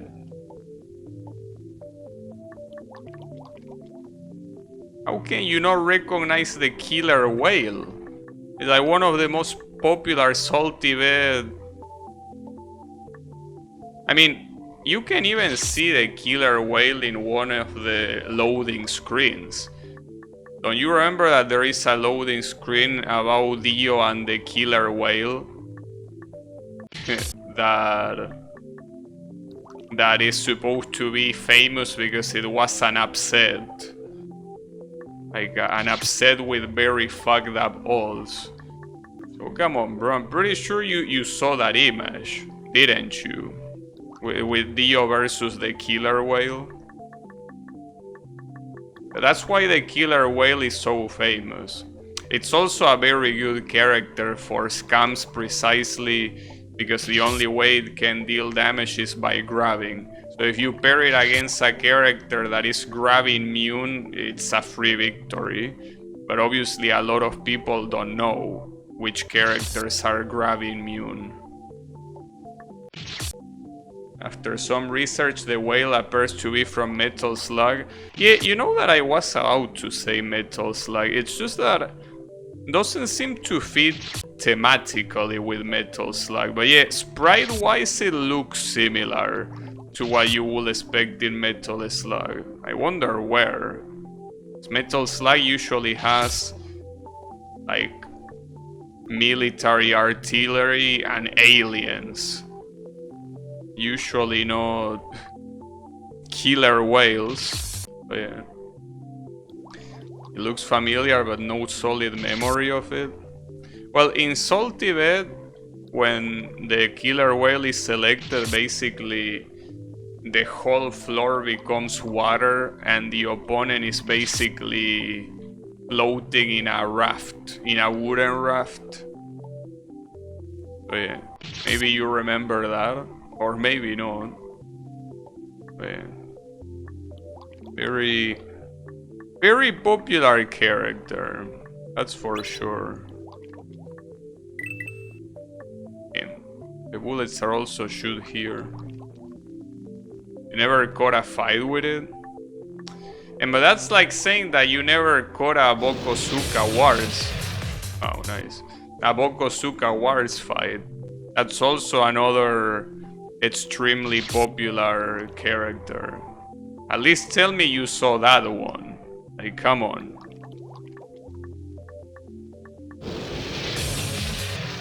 That's a very popular character. Boko who? I hope you are kidding. Bokosuka is extremely famous precisely because it's the only way to have reliable, real 50-50 fights. Because he's a character that does a grab and then it has a 50% chance of winning or losing. So yeah. Come on, bro. I mean, I don't watch Salty Bed since a very long time. And you're telling me you don't know that.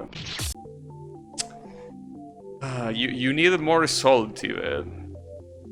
And I remember when there were entire afternoons that I played Salty Bed.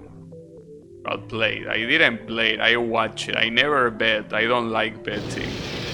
Like, I watch Salty Bed and it's pretty cool.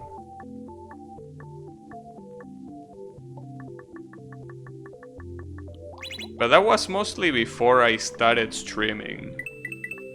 Because the thing is that when I started streaming, my time was mostly consumed by streaming, obviously. You know that one? Yeah. That one is supposed to be from a Final Fantasy... Oh, wait, really? That doesn't even have a boss? That's weird. Hey, Big Malone, how is it going? Hey, you don't need to tell me that you're gonna lurk. You can just say hello. It's fine. Just saying hi is fine. Don't you worry about it. Just a simple hi will do.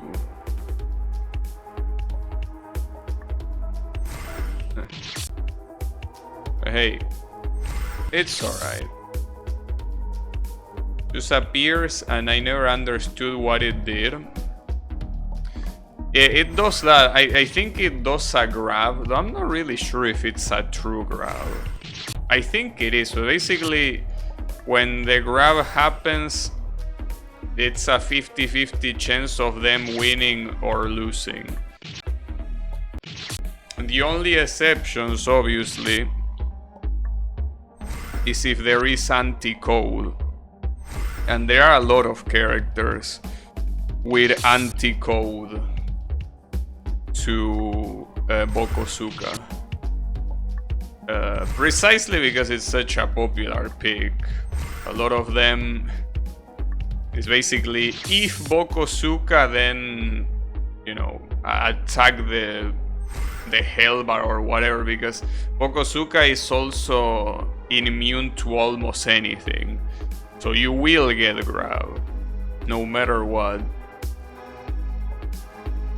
But yeah, that's the idea behind the character.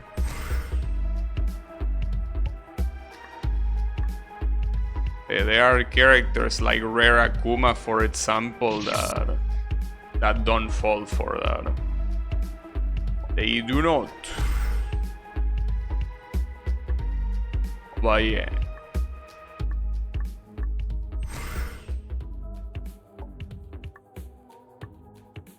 Okay, so this champ, I know what I need to do. That seems like a very hard champ. I will try though. Can't go that badly.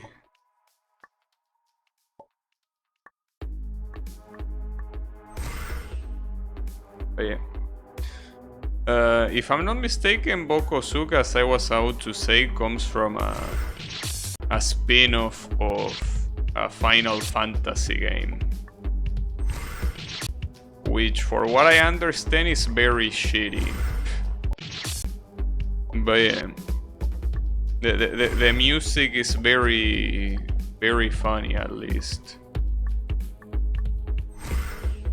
Quite funny. Okay, I think you're supposed to jump lower. It's hard to tell though.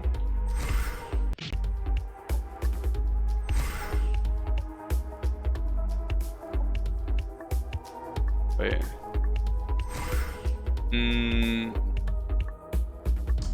So, in a different note, are you now gonna play Neptunia Blue? Now that you have that information that I told you earlier? Or are you still gonna keep ducking? You gotta? You better. Indeed. You better do it. Oh, I fucked up because I double jump. Because I saw that gravity flipper and I thought it was a spike, so my natural reaction was double jumping. But yeah, that makes me lose the double jump, obviously. Needless to say. Come on. You're losing to the whale is funny. Yeah. It has a little bit of ironic comedy in it. Yeah. It's what he deserves. Cannot leave those E's. Ah, that didn't work. So it has to be a very precise jump. It's not just saving the jump, but also doing it at the right moment. Promise with these things you cannot really spam jump, because if you spam jump, you're gonna do them short. This is Sonic music. The Sun level. The Sun level for which game?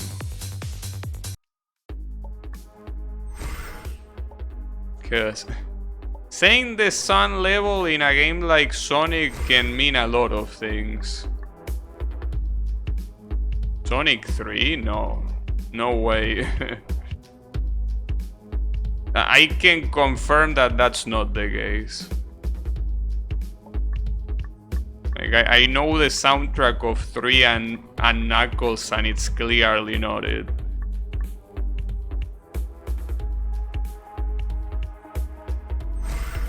Like, that much I can guarantee you. If it's a Sonic, it's neither Sonic 3 or Knuckles. With 100% certainty, I can tell you.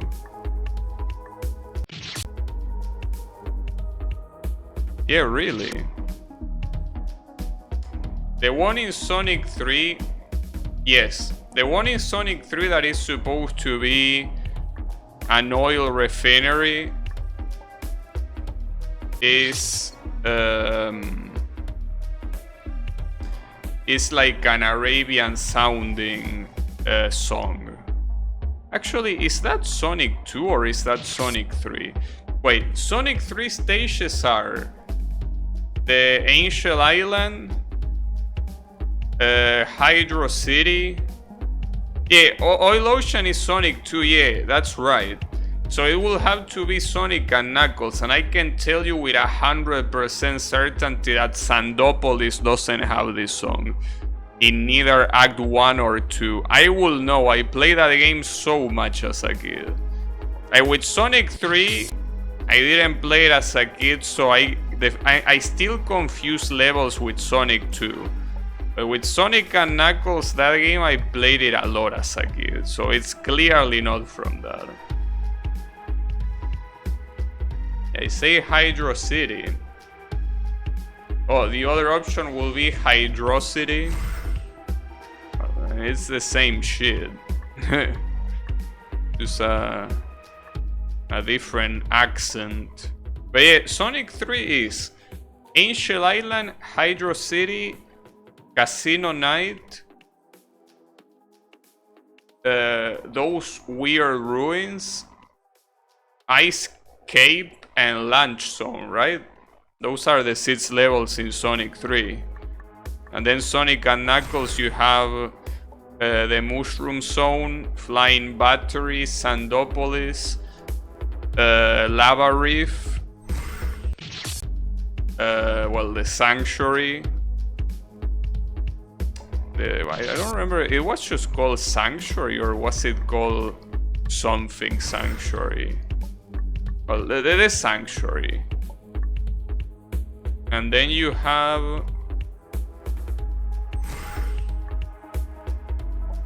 stuff like, well, depending on which character you pick, either the game ends there or you go into Dead Egg.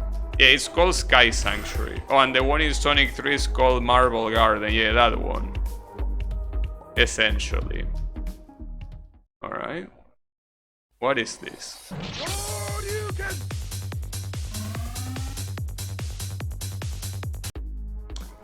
You know that in the preview of this game, the first image that shows up is Violent Ken, which is this character. That's precisely the reason why I was interested in this game in the first place.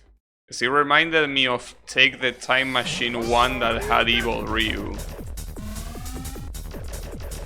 You ready to get my hands destroyed? I surely hope not. Yeah. Why are you using the sound files from Street Fighter 2?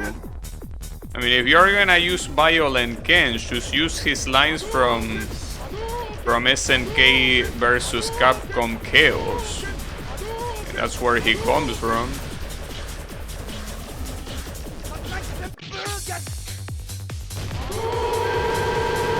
Hey, that's not how Tatsumaki Senpukia looks, mister.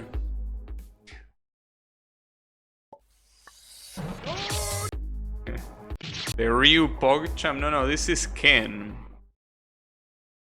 Close enough. Yeah, I'm not gonna bother too much on spamming optimally, because as you know, I'm very bad at spamming. Ryu is lurking, then he's lurking while his best friend is getting fucked. Unbelievable.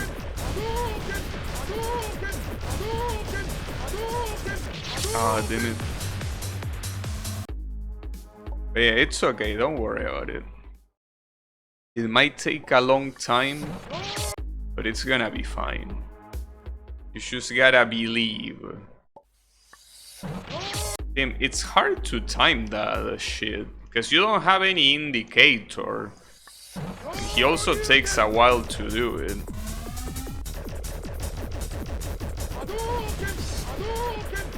And I say that it's a shame that he doesn't use Violence Ken original voice, because Violence Ken's voice is very cool. Okay. What a dipshit. God damn it. Those Shoryukens are gonna be an issue. Because there is no way to know they are coming. You just have to count seconds by yourself. Ah, Cox. Damn. We might be here for a while, but don't worry about it. Even if that's the case, I don't have any hurry.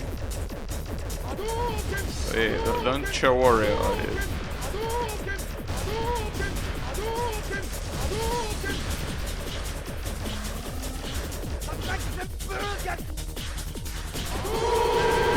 Hopefully, that Hadouken wave there is not that loud. But it probably is. Yeah, and then he has more Shoryukens. Yeah, this will be an issue. Indeed. Will be a little bit of a problem. I can already see it. Oh yeah, that's fine. So yeah, I go back to my question. When are you resuming Neptunia Blue? It better be sooner than later. So otherwise, we will have a problem. Today for sure, yeah. Of course you're gonna play it on a Monday. After stream, after Genshi, yeah. Yes, of course. So basically, the answer is never.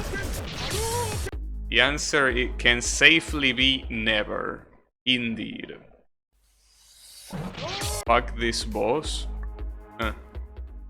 Yami gets triggered by this boss. That might be a bad signal. Actually. Might be quite a bad signal. Playing for 15 minutes counts? Yeah, it does. I'm just saying that I doubt that you will even do that. Oh, also, did you ask your sister about Umineko? Wonder what she told you. Yes, I'm curious. She replied... A Yami level 3 thread, yeah. It is. That's when you know that shit just got real.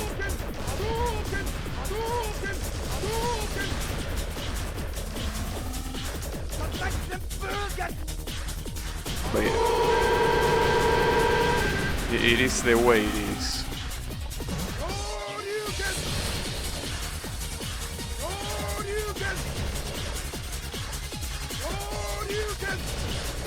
Oh shit. Oh, and he does another one, really? She only watched the first 1 or 2 episodes, but only remembers the OP. She said the game was very good. Wait, did she play the entirety of Umineko? Or does she just say that because she heard about it? Because I don't know. Like, it's hard to tell. Because maybe being a poser might run in the family. I don't know. That will be a problem. Because if she played Umineko, that's a very respectable feat. You know? Because Umineko is a very long visual novel. She watched a YouTuber. Okay, but it's a visual novel, so it pretty much counts as playing. As long as she didn't skip anything, that is. Watching a YouTuber for visual novels, I guess it's fine. It's not like you're missing much. I mean, you have the voice of a moron over the game, I guess, but I mean, if you're watching it, it's because you like the voice of that moron. So yeah, I guess that I will say it counts.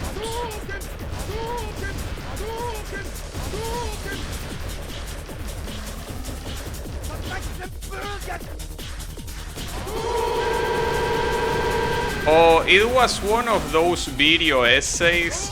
That definitely doesn't count. God damn it. That counts for nothing. Like, that's top poser level shit. I don't believe it. It doesn't get more poser than that. Holy shit. Can't believe it. How is that possible? God damn it, dude. That's unbelievable. Like saying you read a visual novel or you just watch a video essay of it. Like, that's some top poser shit, indeed. That is indeed top poser. That's why we cannot have nice things. We cannot. We cannot have nice things because of this. Umineko is my passion. Yeah, it's basically the typical fighting game player. Like, oh yeah, dude. Street Fighter 3 Third Strike is my favorite fighting game. Oh, who do I main? I main 12. Surely. Yeah, that character is top tier, right?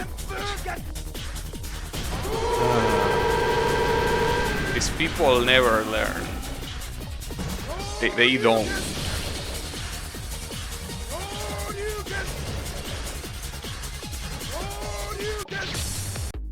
I main Grand Final. Yeah. Yeah, I'm an Evo Moment 36 main. No, even better. I'm a Daigo main. I main Daigo in Third Strike. Indeed. Correct. Daigo is my favorite Street Fighter character. Yeah, it's that level of poser. Unbelievable, dude. I can't believe it. The poser level. I imagine this situation like the Napa scene that is like, or what is his power level? No, this is what is his poser level. And indeed, there is no way that it can be right, but it is right. I wasn't expecting that.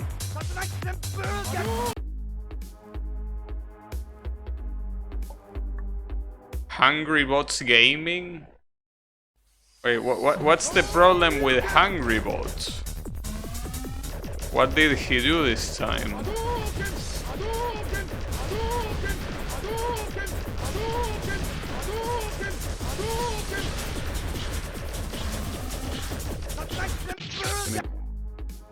Confirms my theory that no one ever played Umineko.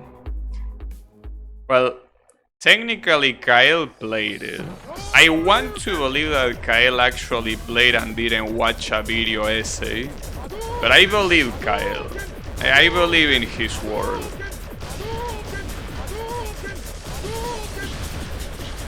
Besides, I'm pretty sure he played it before video essays were even a thing. You don't like him? Why not? What's wrong with him? He's a cool dude. Around 2012, and the fighting game before it was translated. Yeah, as it should be. Yeah. Then again, Blue, I wouldn't recommend you to play Umineko, but at the very least, if you want to experience the story, read the manga. That's what I can recommend you. The manga is shorter and more to the point, so it probably will be better for you. I will assume. I will go for that one if I was you.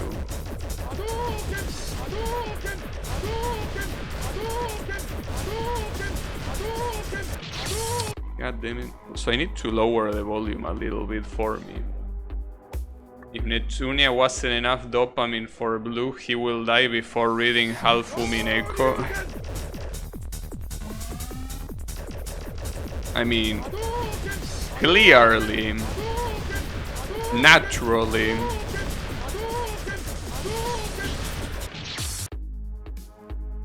I will need a crash course on manga piracy. I mean, I'm pretty sure that if you just Google read Umineko manga, you're gonna find it, you know? Not like it's some sacred treasure or whatever. Pretty sure that you can just find it in a single Google search and that's it. You know? I don't think it will be a problem.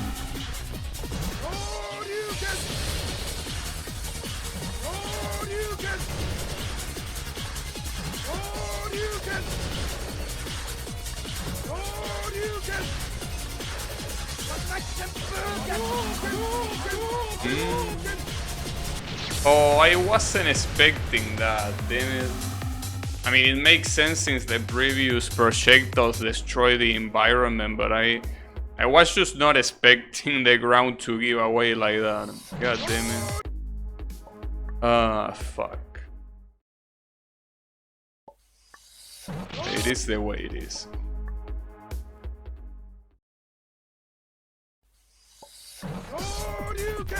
Promise that I can already see that this is gonna take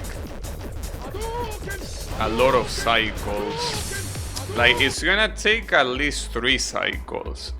Because if I cannot get him down to half health, doesn't seem like any other attack deals enough damage. Unless at the end he doesn't cycle and he just has like a last attack that lasts for long enough. I don't know. But usually fights like this tend to cycle. So if it cycles, I will need to beat 3 cycles. So, well, technically 2. Because at the 3rd one I will just defeat him naturally. Like on the opening attack. But as it stands right now, I need 2 full cycles. So that's a problem. But yeah. It's okay.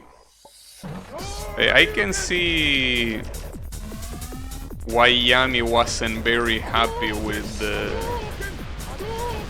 this boss fight. Indeed, I can understand. I think it will be an issue.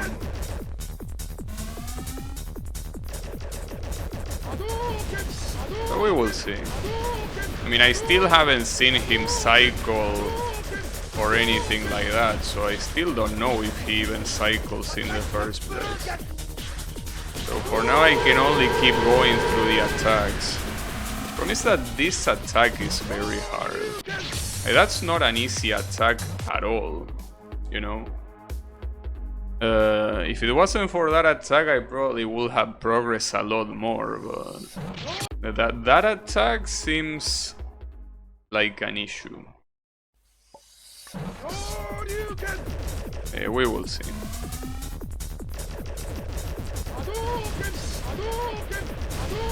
So, I was gonna say, pretty interesting that people like seeing gameplays of visual novels. But then I just remember you say that it was a video essay, so never mind. Doesn't even count as a gameplay. And you believe it. Because I was out to say them. If there are people that actually watch gameplays of that, very digestible. Not very digestible to me.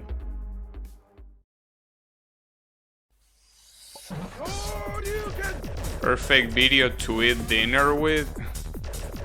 I will never watch a video while I'm eating dinner. In fact, I don't watch anything. I mean, sometimes a familiar has the television turned on. But by myself, I will never do anything while I'm eating other than eating. Hey, come on, bro. Eating is supposed to be a peaceful activity. Don't wanna be worrying about some asshole talking.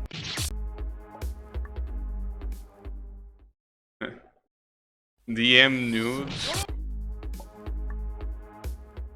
He doesn't have them enabled.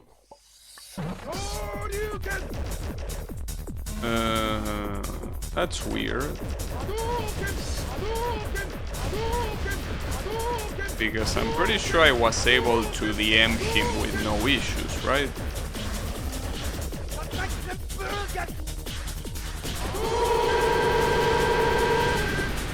I was able to DM him at some point, and I don't think I have him added in the first place. Well, him or anyone at that point. Okay, that worked. But yeah, the problem is this.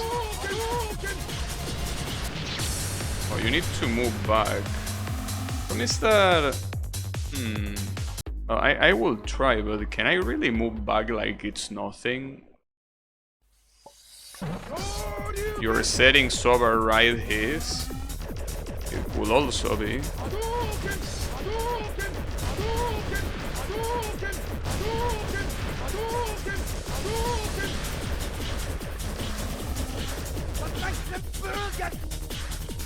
It was that. Unbelievable. Complaining about exclusivity, and you were the exclusive one here. Unbelievable.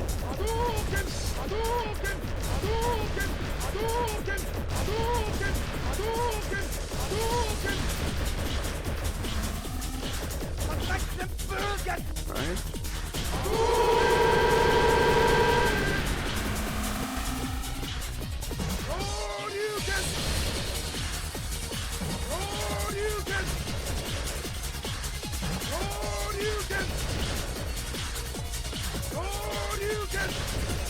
Okay.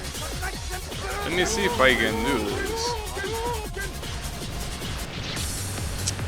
How am I not moving properly there, dude? God damn it. It said messages from members. Didn't think it would also block sending messages to members. It seems a little bit dumb that it will block you sending something, right? But I guess it happens. I don't even know what settings I have. I think that by default they are relatively restricted, right? To avoid spam and shit.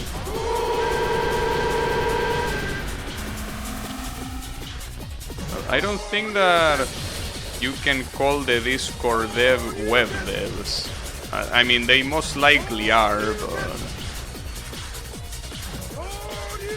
not necessarily because of the Discord application, you know. Oh, and that time I got blocked, but that seems like it's random. Like what block gets destroyed and which doesn't. Because right there I got blocked by well, the block, precisely. So I don't know what I was supposed to do. Maybe I should always move right and that's it. Damn, I thought I was the last wave, god damn it. What am I doing?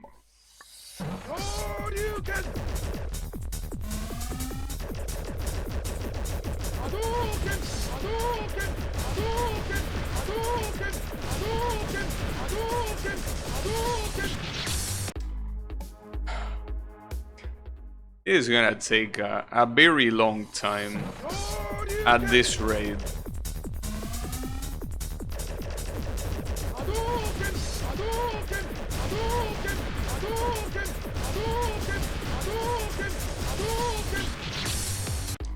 Bro, the issue is that I'm dying to attacks that I shouldn't be dying to.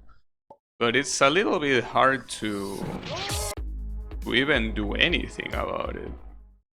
Like, it just seems so...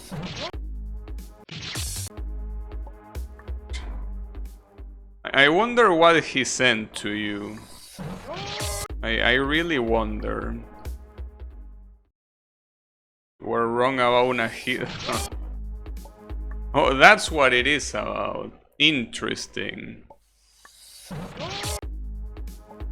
Pretty interesting. God damn it. I really wonder what it was about. I would assume since you were talking about Umineko, it most likely was about Umineko. I would assume. Since he's not particularly fond of Genshin. Oh, it was patchy? But why don't you just send him the numbers? Like you usually do? Or was that something that is super exclusive and doesn't get... and you cannot see?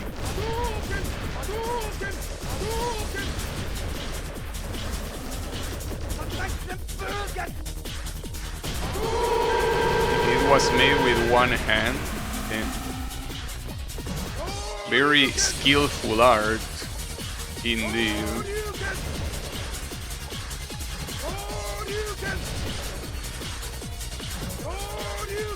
Whoa. I'm gonna go right. Damn, but it's super random, dude. Like, sometimes a block gets destroyed and sometimes it doesn't. Like, it doesn't seem like it works right at all, right? I think that the attack, well, maybe it's not static and the position is random, but it seems like it very heavily changes the way you are supposed to dodge. Patchy enthusiast only. Okay. What is this exclusivity? Can't believe it.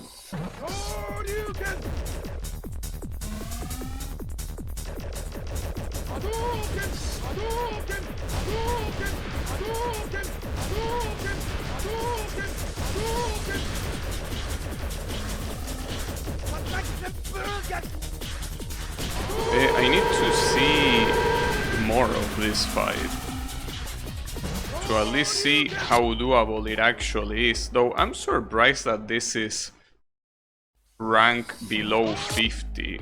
This doesn't seem like it should be ranked below 50. I mean, I don't know how long it's gonna take me, but already looking at the patterns, it doesn't seem like the kind of thing that will be below 50. Mostly because of the poor I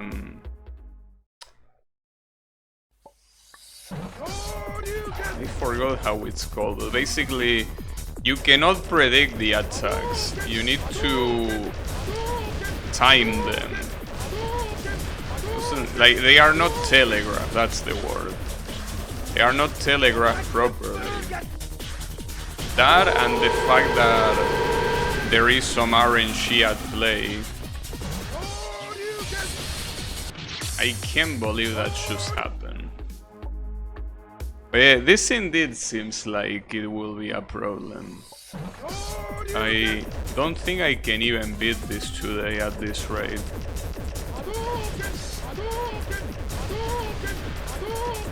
Fortunately, that's too close, because at that point it's just gonna destroy a lot of blocks, so that's not good.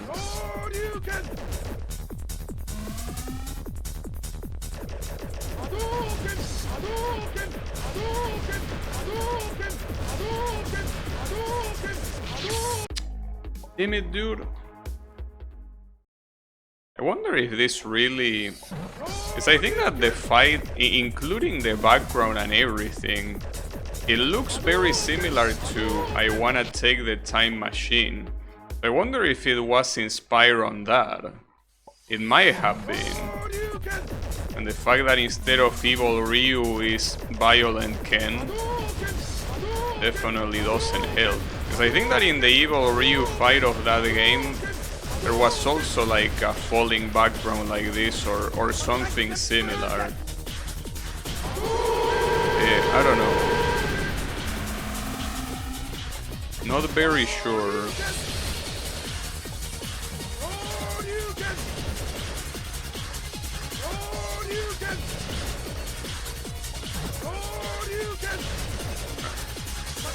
I don't know what to do here.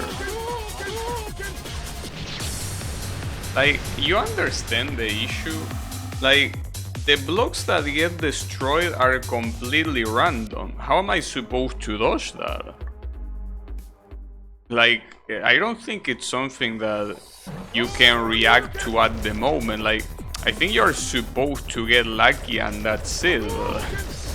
You don't wanna deal with an attack that you can only get lucky and that's it. That's why I'm thinking that I'm probably missing something, but I have no idea what I'm missing. Right? Doesn't seem right.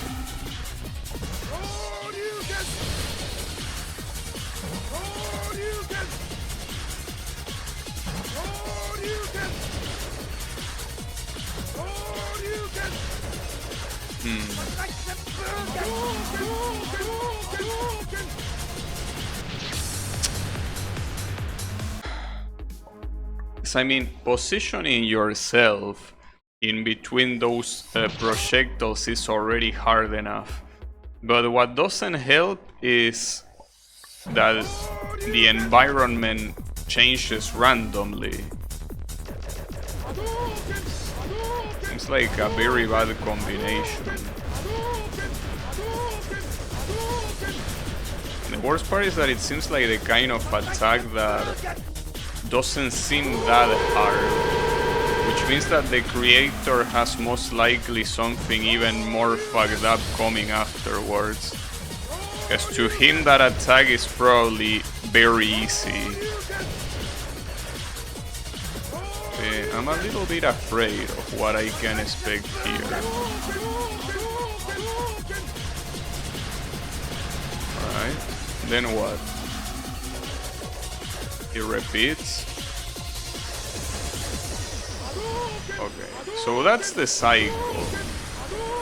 Don't like that because that means that I need to do 2 full cycles. But at least if he doesn't have any other attack, I guess it's not that bad. Will be a lot worse, but yeah, essentially, if you are not super good at spamming, you need to do 2 full cycles of that. And I'm not good at spamming, and I'm not even gonna try to spam. But yeah, you need 2 full cycles of that. Well, 2 full cycles plus the attack from the first attack from the third one. But that's what you need to bring him down, essentially. But yeah, it's better than nothing. It's really not that hard. It's just very annoying to do. Especially this attack that you have no way of... Like, they are not telegraphed, you need to time them no matter what.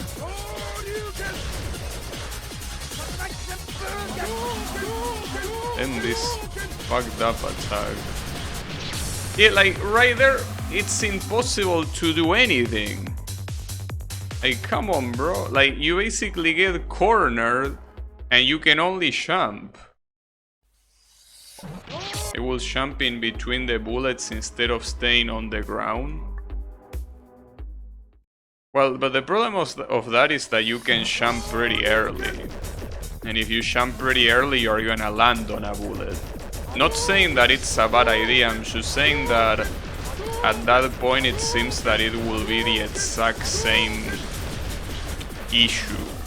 That you won't be guaranteed that you won't die, you know.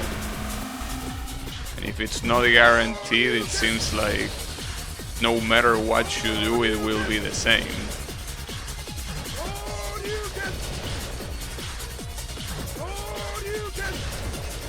I can try though.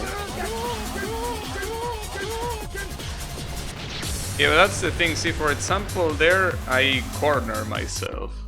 I guess, as I said, I shouldn't go to the left. I should always go right. Because if I go to the left, eventually I face the wall and I will get cornered. So I guess that's the real thing that I'm supposed to do. Never go left. I go from left to right, or unless you're in the other corner, but there is no reason to be in the other corner at all.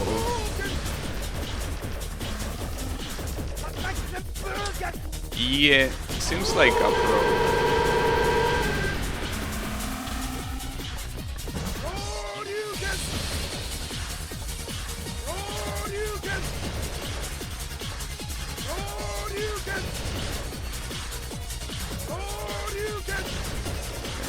So yeah, basically constantly go right.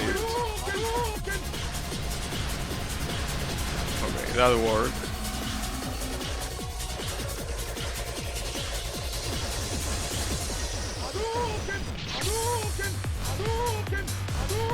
I can't believe I died to that. Like, come on, dude. Are you for real? Also, right there, instead of baiting him on the right side, hold up, because that's something that I'm doing wrong. I should bait him in the middle. Like, there is no benefit to baiting him on the right side here. You will have to walk all the way to the left and miss out on potential damage. There is absolutely no reason to do it on the right side there.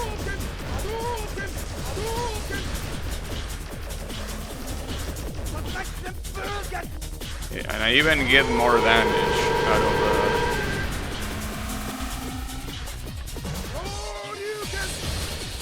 No. I jumped too early.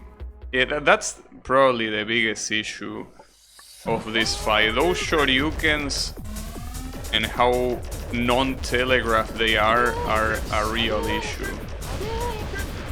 They really are.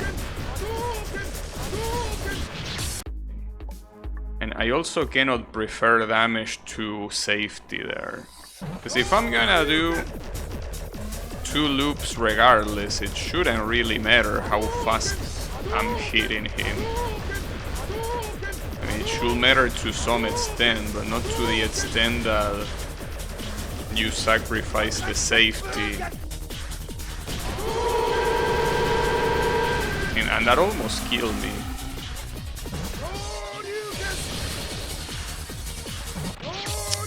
Yeah, that's the worst thing. Those non-telegraph shoryukens are so badly done.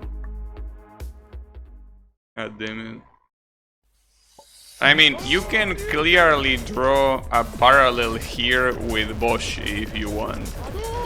Boshi actually telegraphed the shoryukens. You had Ryu yelling shoryuken every single time he was about to do one. Yeah.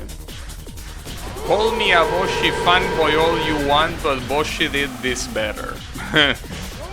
Well, Boshi did a lot of things better, but this one in particular for sure.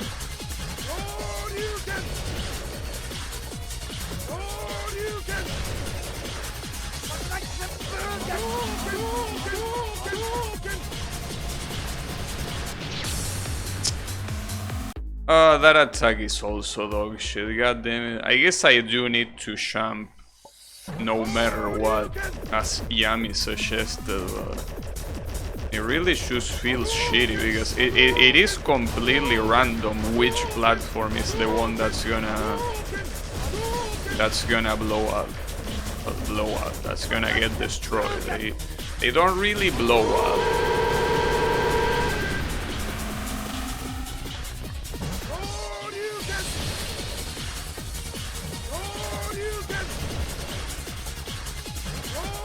That took longer than I expected, and I'm dead. But like that's the problem. Well, I'm not gonna say that it copied Boshi because Boshi didn't invent the idea of a Shoryuken coming from below the ground. I would assume, or maybe he was the first one to do it. I don't know. But the thing is that if you're gonna copy something, at least copy it properly. I mean, you're already doing half the stuff, which is copying the concept. How you copy it completely? Because if your idea is being original, you are not. So, I as well copy the whole thing. Why just copy the half of it?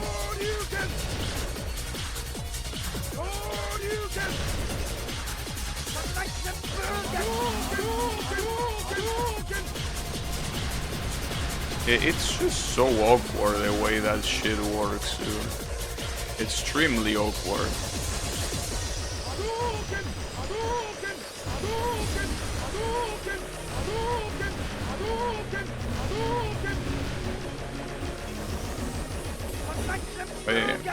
With that amount of health, I clearly need another full cycle, unfortunately.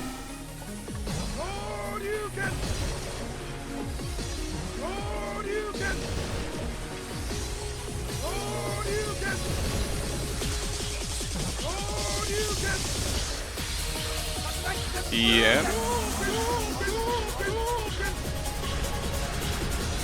Okay. So he should be dead, unless he has something else.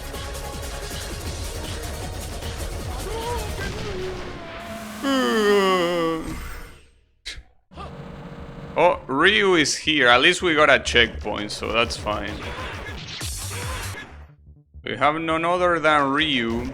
Yeah, she my ass. It ain't over yet. We got his girlfriend. Yeah, actual Ryu. See, now Yannick emotes make sense. Wait, oh, he's not aiming that at me. That's actually static. Yeah, that's the first she. The other she is still not here. Wait, can you not champ this? Oh, you can, okay. Promise that you cannot approach him right away, unfortunately.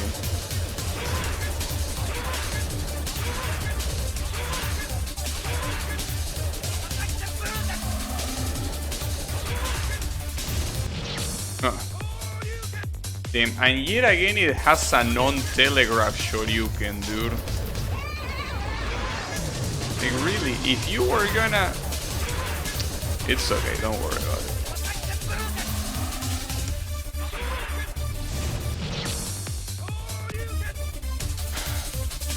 Folks.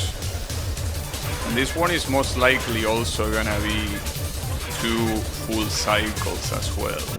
That's the issue. But hey, at least the game was generous enough to give me a checkpoint here.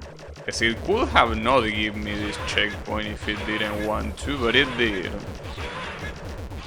It was generous enough. Okay, so stay here for this. Then Shoryuken, and then what? Another one? Of course. And another one. Oh wow.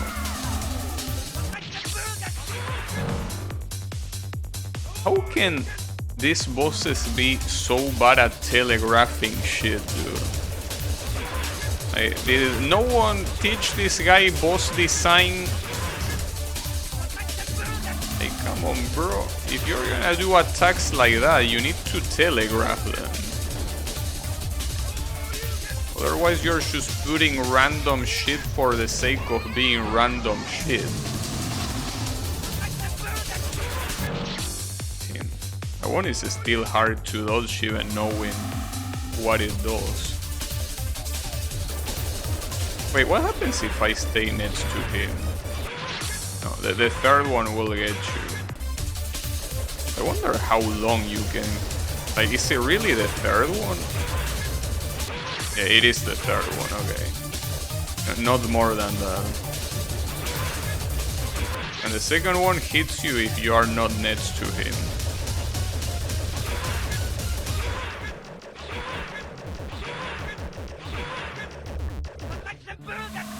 Alright.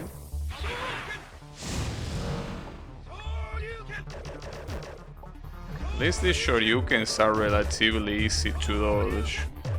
The issue is the one that comes afterwards. Like this one. Because yeah, you have no room to dodge it. Like you either have to use one block or none. Which I mean, it's possible, it just looks very hard to do.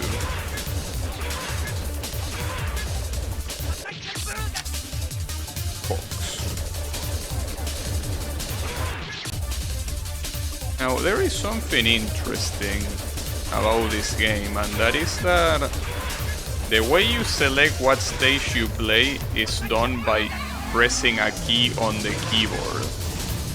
So that clearly means that this game doesn't have more than 9 stages. The question is how many it has. It could either be halfway through or at the end. It's hard to tell which one it is. Because this might be the final boss for all you know. It could be.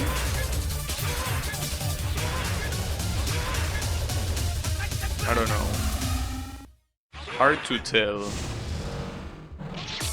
The problem is that here I'm dealing even less damage than against Ken. That's a little bit worrying, I gotta say.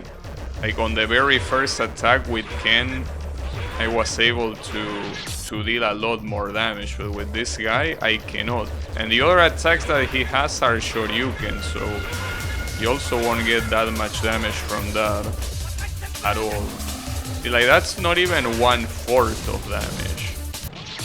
Wow, and the Shoryuken is almost instantaneous. Stage 11.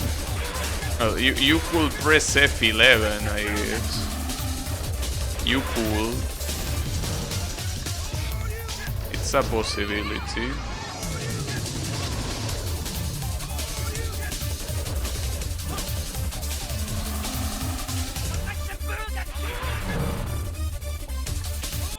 Yeah, that's the issue. Like, that one you have to bait it to the side, because if you don't bait it to the side, it will break both platforms no matter what.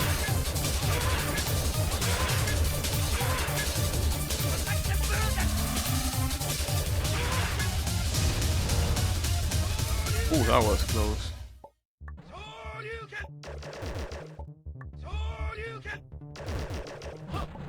Okay. Dude, it didn't even give me time to go to the right.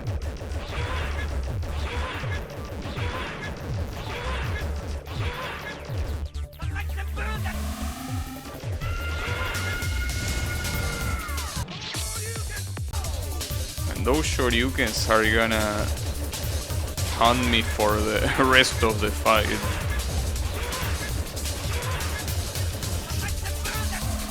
I guess I'm dealing relatively more damage now, but it's still not that much. Like, it could be a lot better.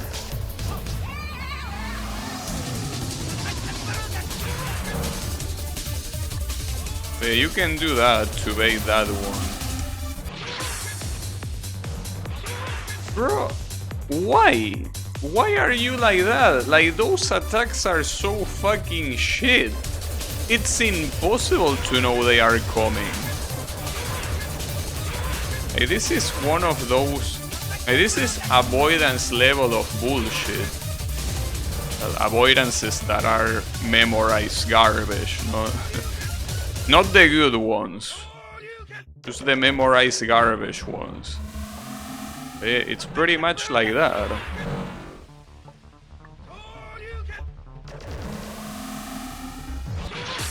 And you are supposed to jump, but it barely even gives you time to do that.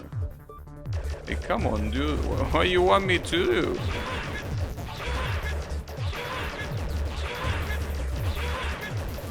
At the end of the day, I was right about the difficulty from this game coming exclusively from the bosses and not from the stages. It is indeed the case.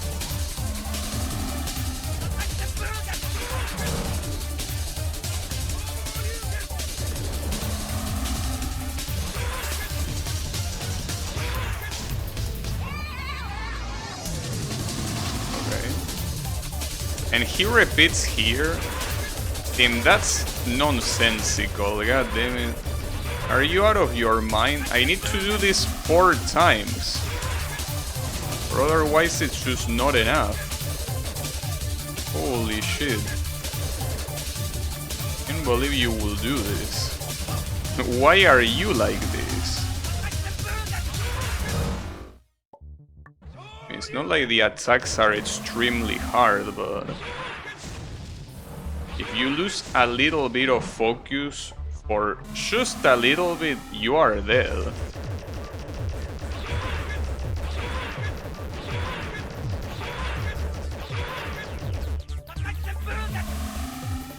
It's one more cycle.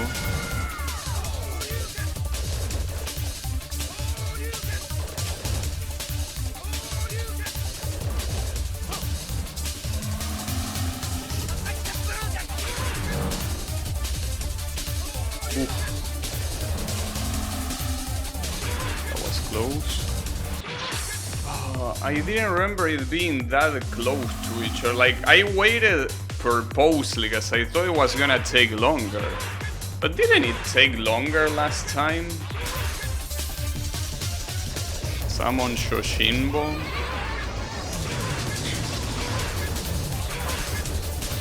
I should summon Patience. That's what I should summon. The most important thing here. Hey, that's fucked up. I will say. Oh, I got it wrong. See, that's the thing. Like here, I cannot lose my focus a single time because if I forget this memory-ridden piece of shit of a boss, if I forget about one thing, I'm dead. This is pretty much a glorified avoidance. Of the bad ones, I mean. A glorified bad avoidance. Just that if you are good at spamming, it can be over sooner. But I'm not, so it won't be over sooner. So yeah.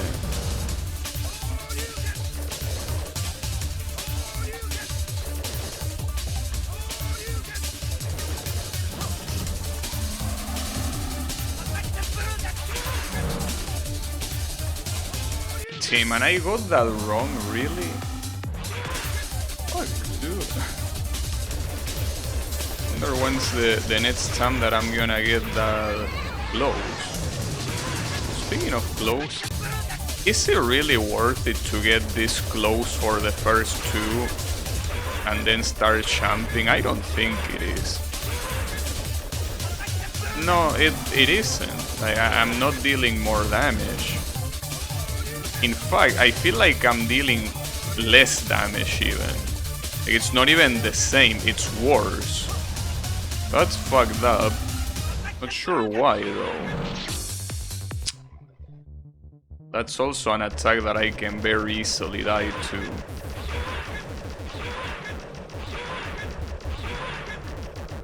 Yeah, exactly. It seems like I deal more damage by just doing that strategy, and that's it.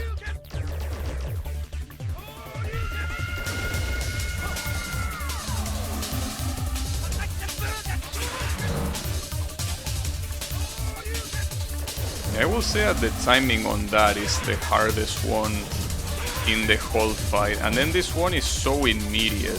I really didn't remember it was that immediate, otherwise I would have already won, but I forgot about that in the worst time possible.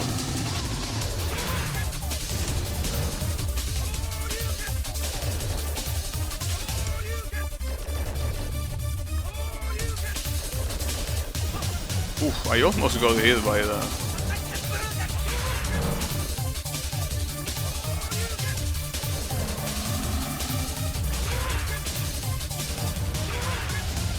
That was very close. Oof. Okay, that's fine.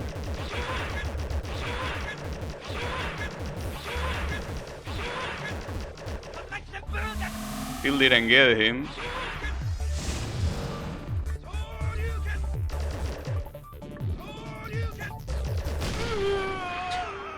Got him there though. Wait, stage 4? What you mean stage 4? Didn't we already play stage 4? What? Bro, the previous one was stage 4. Am I going crazy? What? I mean, it's a different stage, but I'm pretty sure wasn't the previous stage called 4? Am I going I mean, after that boss fight I wouldn't doubt it. I really feel that it was already stage 4, wasn't it? Maybe it wasn't. Maybe it actually wasn't. That's weird.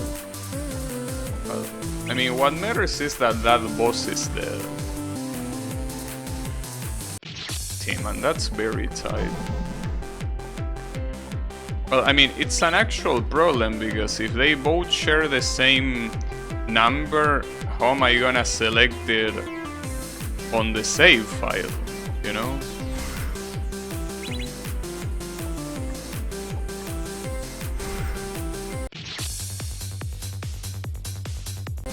Wait, why would I want to do that? I mean, I need to go down, not left. Just that with the anti-gravity shit, I wasn't paying attention. Alright, gotcha. Okay, now I'm a little bit curious about this. Maybe I just don't know how to count. It's a possibility.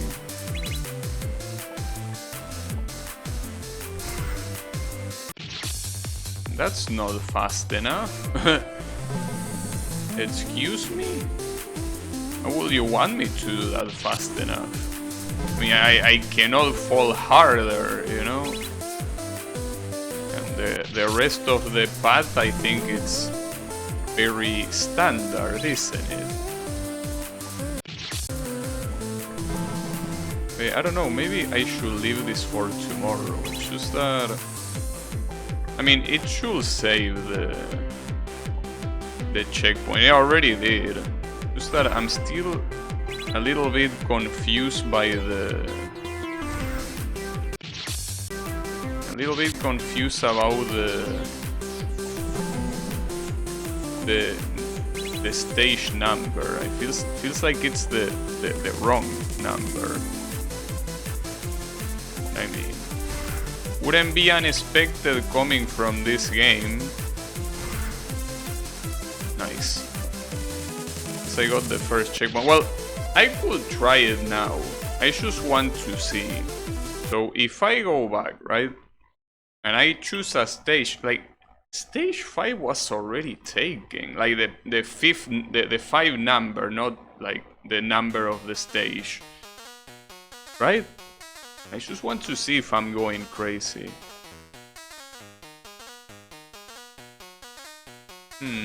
I guess I am going crazy, because yeah, this is stage. Maybe it's because I'm confusing it with like the question mark stage or something, that say that it's something that it isn't. I don't know. But you know, it's also possible that Ryu and Ken fight are making me go made me go insane. Hey, at least it's over. Hey, I agree with Yami that fuck that boss fight. It was very annoying. I mean, it could be worse, because it could have been harder. That's the thing about those boss fights. They are hard as they are, but they could 100% be harder than that. So yeah, be grateful that they weren't harder.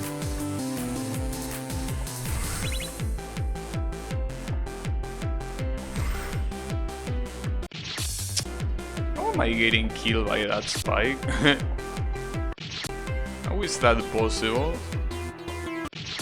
Why is that the case?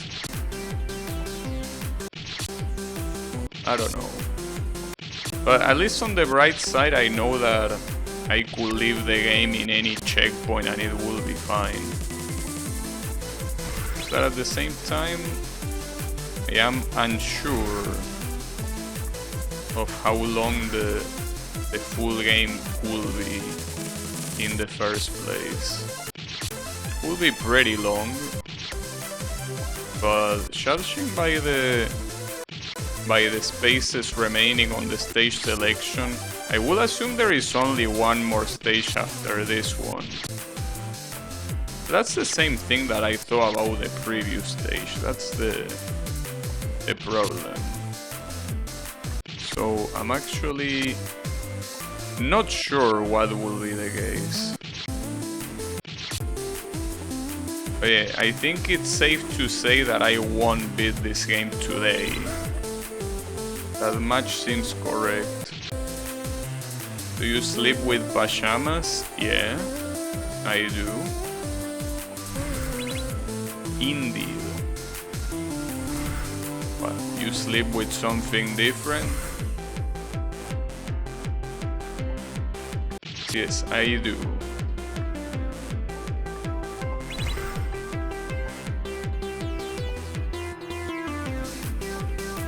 I indeed do. I sleep with whatever old clothes you don't use anymore. Yeah, that's not a bad strategy either. I mean, I basically wear pajamas constantly while I'm indoors, obviously. Not while going outside. Yeah. In fact, what you are looking at is precisely that. It's supposed to be a pajama. Just that it looks elegant enough to pass by like a regular shirt, but I can tell you it isn't. Some people told me in summer they sleep in underwear. I mean, if it's too hot, I will do that. Because, come on, dude. Summers here can get very hot. Thankfully, this summer wasn't like that. Usho babe.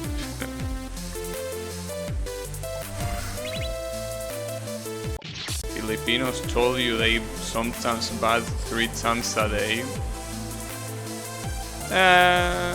That's usually a lie. It's like people that say that their dick is like 30 centimeters long.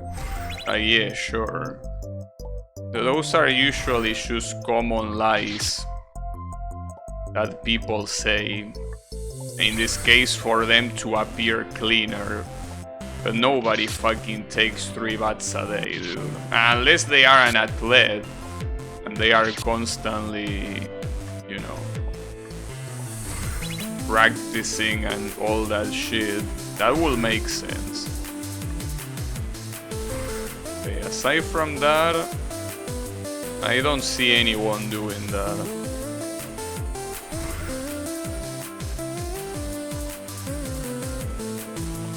They told me climate is too tropical, and they took quick showers to rinse it off. I mean, it's also quite tropical here, and I don't see that being an issue. So, seems to me like skill issue. But I don't know.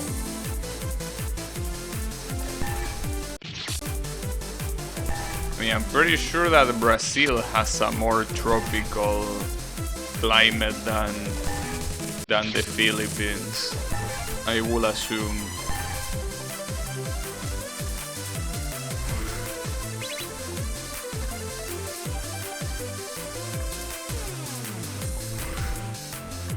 Oh damn, you need to do it all the way until the end there, dude? That's fucked up. Alright. Okay. I don't know. I mean, I'm pretty sure that aside from Ecuador, I'm pretty sure that Brazil has quite the tropical climate, you know, so yeah, I'm not so sure about those claims, but hey, maybe it's more of a cultural thing. I think I shouldn't do that double jump there. It makes me waste too much time. Like, way too much time.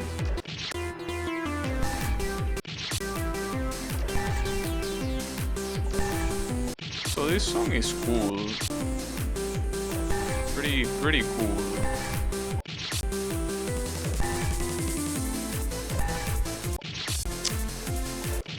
That jump is annoying though. Even if you have more than enough time to spare, you can still get killed by the middle sapper.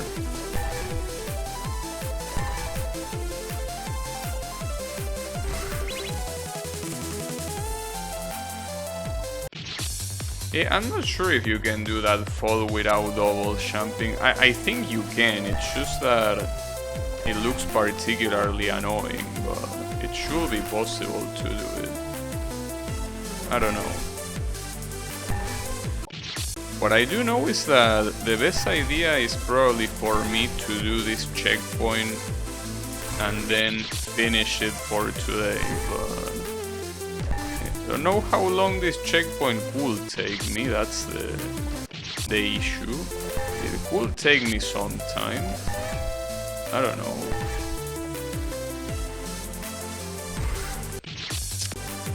Yeah, that's also something that also annoys me a little bit. Why don't you just make the anti-gravity like a regular fun game?